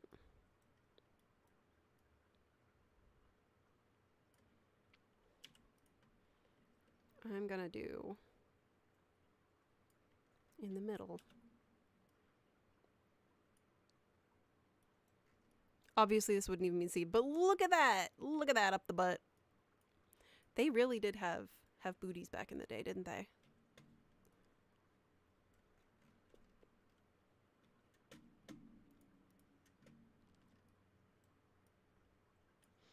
Just for the sake of fit right now, I am just going to cheat this for a second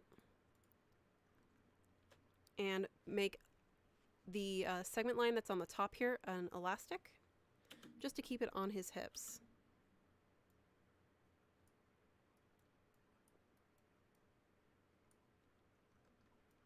Because this is just a basic pant. This is supposed to be so high. My goodness.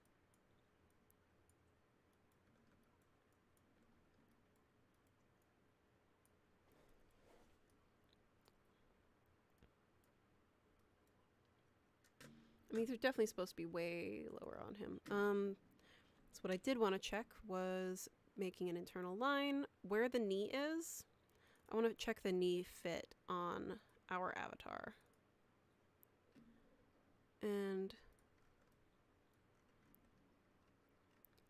front. So this is the line where the knee break would be. Come on. Enter.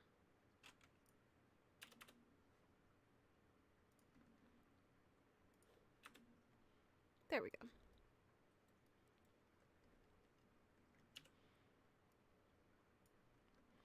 Matching them up just to make sure.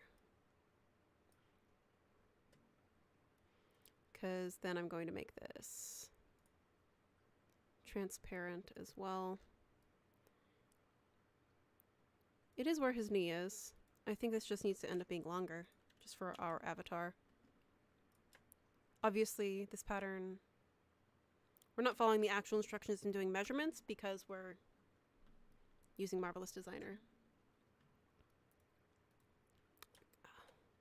These are long. I'm just going to have it break on the top of the sneaker. Do I have actual generic shoes here for a second? One second. Avatar men shoes.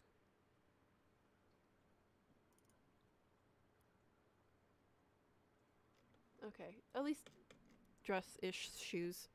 It's close enough. Toggle off the strain map and we'll make his pants opaque again. And I can see here that it is having some problems with it not lining up, so I'm going to adjust my sewing from there to this notch. And this will make a bit of a difference.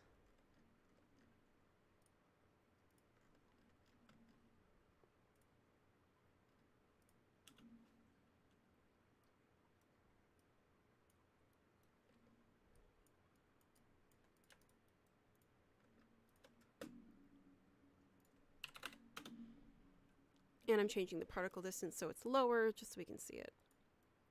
Let's see if I actually want to follow those notches, or if they're just an indicator.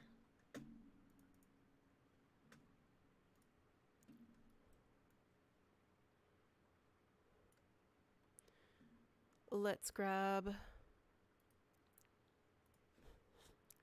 I think that makes it look worse, so I'll probably fix that. But let's grab the fabric. We'll grab a lightweight wool again.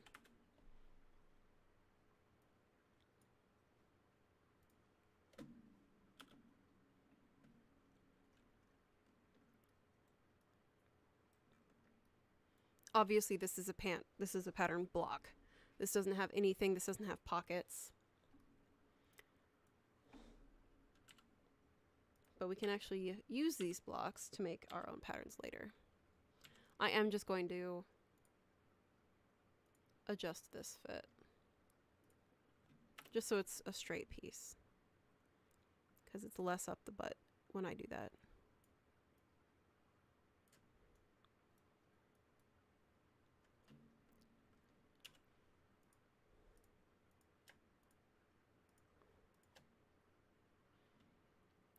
this is definitely not a true pattern. Or a trued up pattern. So this pattern has a lot of issues. I noticed that in the dart. We noticed that in the underarm.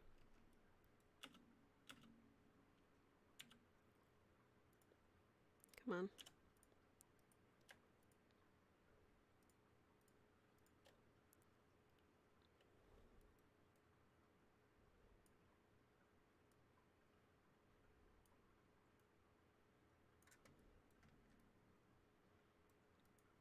This has no fly in the front, obviously, because this is just to fit him.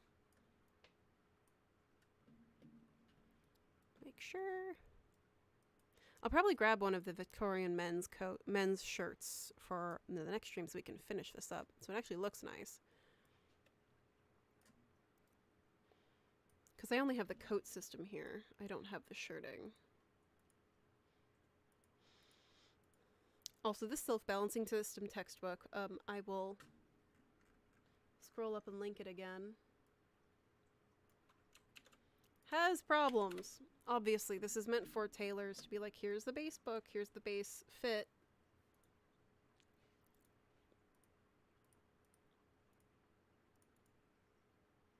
And then they would obviously alter it.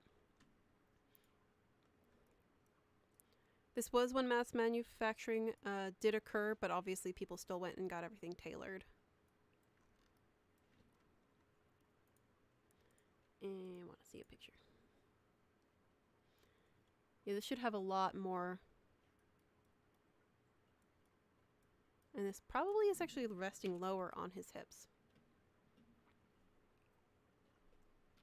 Yeah, actually, I'm looking at the one that we've just been kind of looking at for a while, and it should actually have, whoa. This should have suspenders. This has the straps in the center back, and it has suspender buttons. So we can probably do that for the next stream, and I'll get suspender buttons, and we can probably style the full look.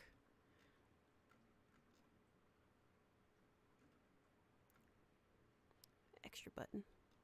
This is a different coat, obviously. This has a seam across the lower portion of the waistcoat where the pocket is sewn into.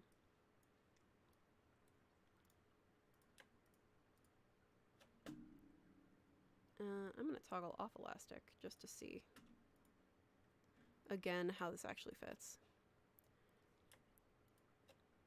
Because we're trying to follow it to the T, but this is a good example of utilizing the free resources, but, you know, you're going to have to do work with them, especially if you have a custom avatar.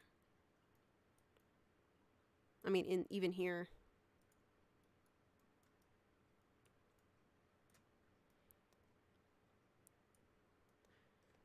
I can't believe how high this is. This is really funny. Yeah, this needs to be lower. Okay. This needs to be lower, and he doesn't have anything, so we are going to Ken doll our avatar. We're going to fit him like a Ken doll.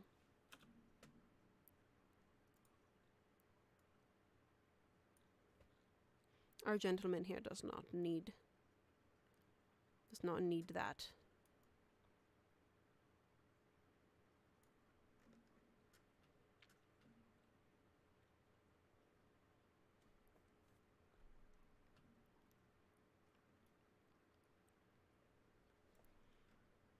Smoother transition, add side seam from front to back waistline.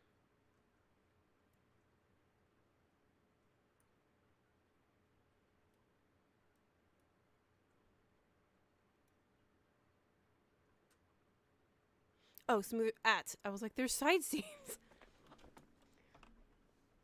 Yeah, I think I actually do need to adjust it. I've taken away the elastic, and I'm going to sew it from notch to notch, which is here. Because it does take up a little bit, because the back obviously has more volume. Yeah, I probably should square it, but I did want to check this now that I've removed the elastic and like been trying to force it to fit a certain way.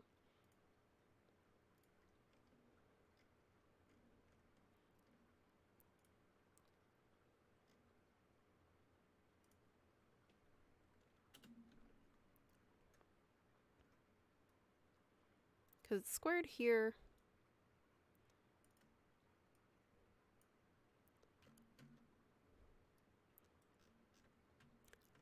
I have a feeling, based on the fit of this, based on the look of the other pant, that I could probably just cut here. Because this isn't fitting him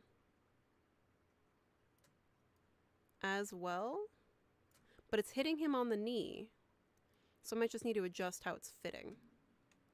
Oh, it's actually missing the other knee. I didn't do the center front. Let's fix that and then see how it looks.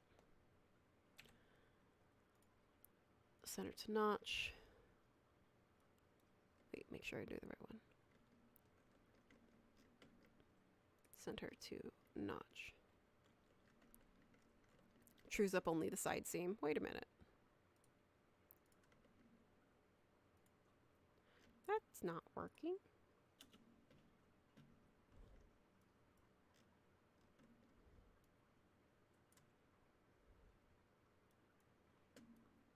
Because now we've trued this up.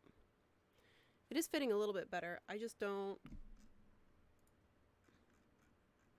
I'm going to have to look at more reference photos for the back so I can actually see how it's supposed to fit in the back.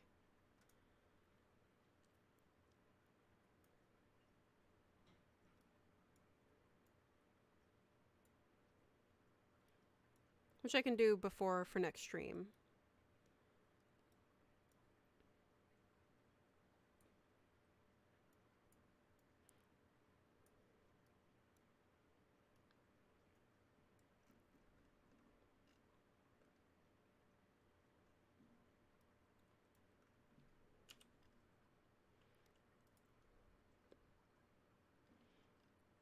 I'm just going to see something. Because we are not needing that. How's the strain in the center front? I mean, it fits way better.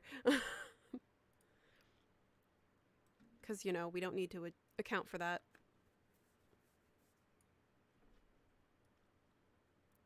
Oh, no, it doesn't. My side seam's being flared at that point.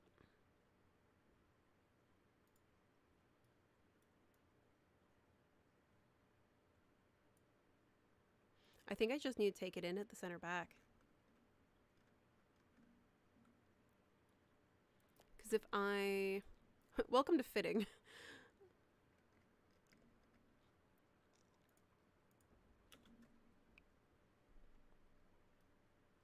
Your side seams should remain as perpendicular to the floor as you possibly can.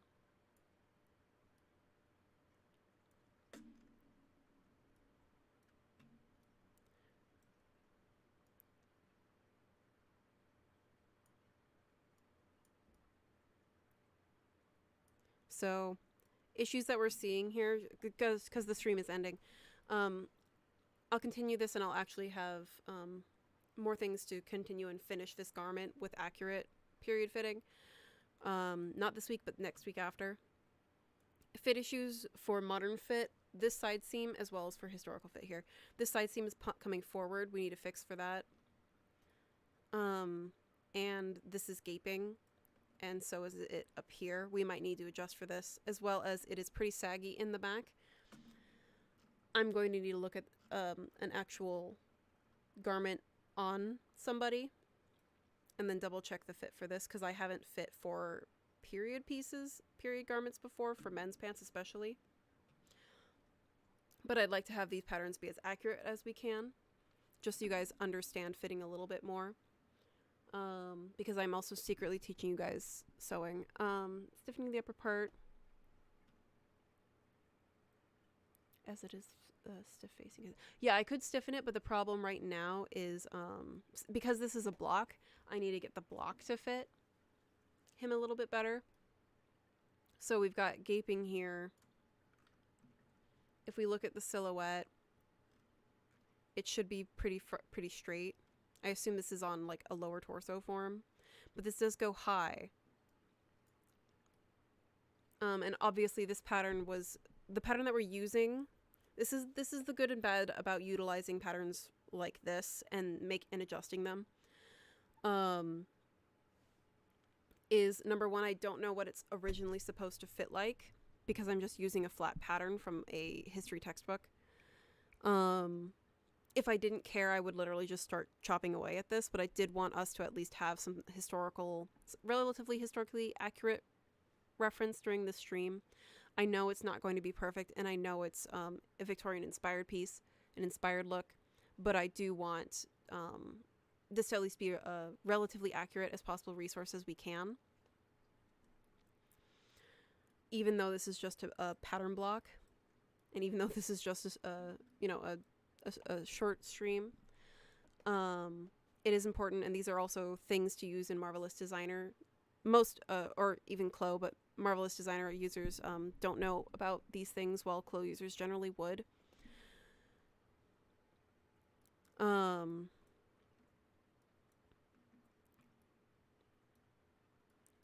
Because I'm just trying to figure out the fit for him, because I didn't... Oh, why is it not accurate? The reason this is not accurate is because I did not actually measure him in all these points. So we're just using the actual layout from the textbook. And so this is the one thing that you're going to have to do with the textbook is you can use these textbooks. They are a great resource. The fashion plates, which are, let me grab the one that's actually in here.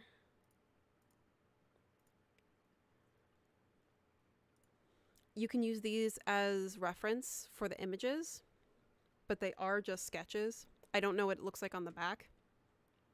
These patterns are all not the real pattern that you should be making, but we're using it anyway, but it then requires manipulation by eye. All of these are made with measuring your person, because this is an actual textbook.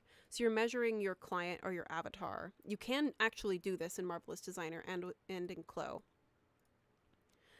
Let me zoom out. Yes, like Rosemary says, textbooks assume you measured the person first, then designed the pattern to those measurements. So this is right here in this textbook that I have shared with the chat. It's having you measure all of these points. And in this case, I did not do any of this measuring. I just copied the pattern. Because you can do this, it just makes you have to manipulate it later. It would be a bespoke pattern. But in this way, I can just kind of fiddle with it. It's only been 2 hours and I've made a jacket and a pant. Whereas in real life, it would take, actually, if I just measured this avatar, it would have taken a little bit longer, and then I would have also had to have done the grid, and it takes a little bit longer. So technically, it is better practice to like literally measure your avatar and make a bespoke pattern piece to that avatar, but you can fiddle around with it because Marvelous Designer and in Clo, you don't have to measure twice, cut once. You can just trace and then manipulate to fit them. But the only difference is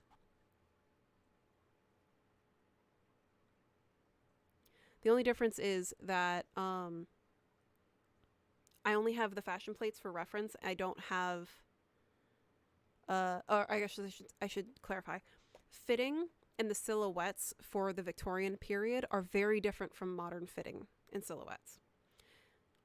As you can see here, I mean, this isn't actually a fashion plate, but they had these are less square shoulders. Like this one's a little bit more accurate. But oftentimes the fit and especially for women, it's a great example. The undergarments are different, so you get a little bit of a different silhouette. You can see here, this is actually pretty high on the neck. But the only reason that I'm fiddling around with this is just so you guys can see for the sake of reference. Like I haven't really moved the avatar a lot. I haven't added the other pieces, but you can see that there are a little bit of different fits for historical pattern pieces and historical garments. So this one isn't just a basic, I'm going to grab a pant. I could do that and then manipulate it to have the silhouette, like take one of our base pants from our library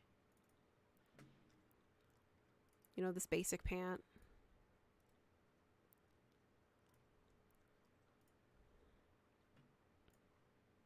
So I could take this basic pant, just for the sake of conversation, and try to manipulate it to be the same silhouette here. It would be faster, but I am just following along with this pattern, just for the sake of following along.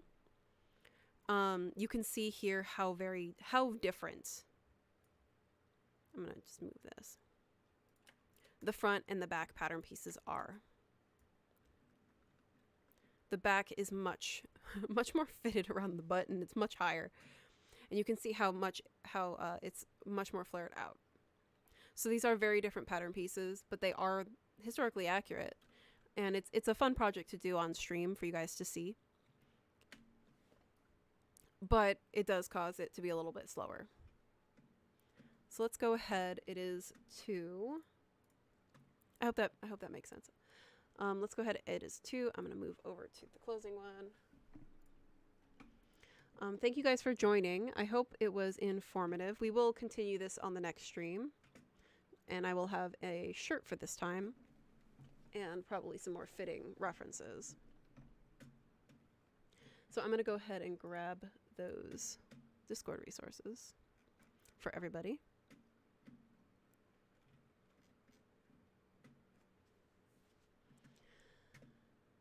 Okay, so Rosemary has been super helpful in the chat. Rosemary is one of our super users in our Discord, which I am linking in the chat again. And in the Discord, you can talk with us. You can talk with other users like Rosemary here, and you can share your work, share what you're trying to troubleshoot on. What else do we have? We do also have these resources. So I have archive.org. We have a couple of resource channel threads for textures, for patterns, and things like that. As well, for those of you who are on Twitch, again, here's our YouTube channel. This stream will be up for the next 14 days. After 14 days, we will take it down, or it'll just kind of run out. We'll just let it run out. This stream will be available on YouTube in perpetuity. You can continue to reference this if you'd like. As well as we have our base tutorials for our basic patterning. This was relatively complex patterning and a lot of fitting, specifically period fitting, which is a little bit newer to me. So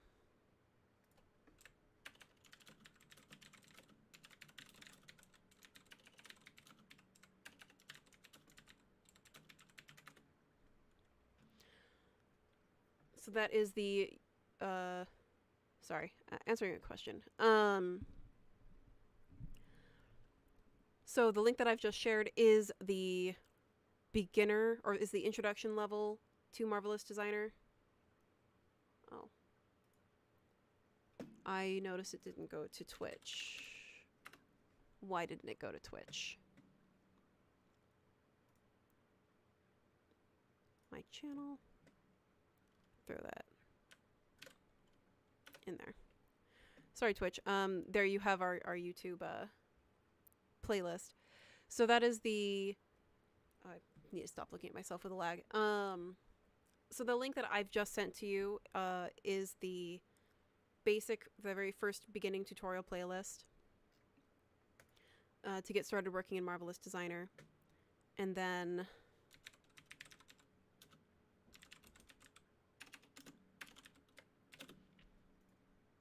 I will share... This is on the website. It does help to go through the website rather than email, because then you can just... we get more information faster and we don't have to ask what your username is.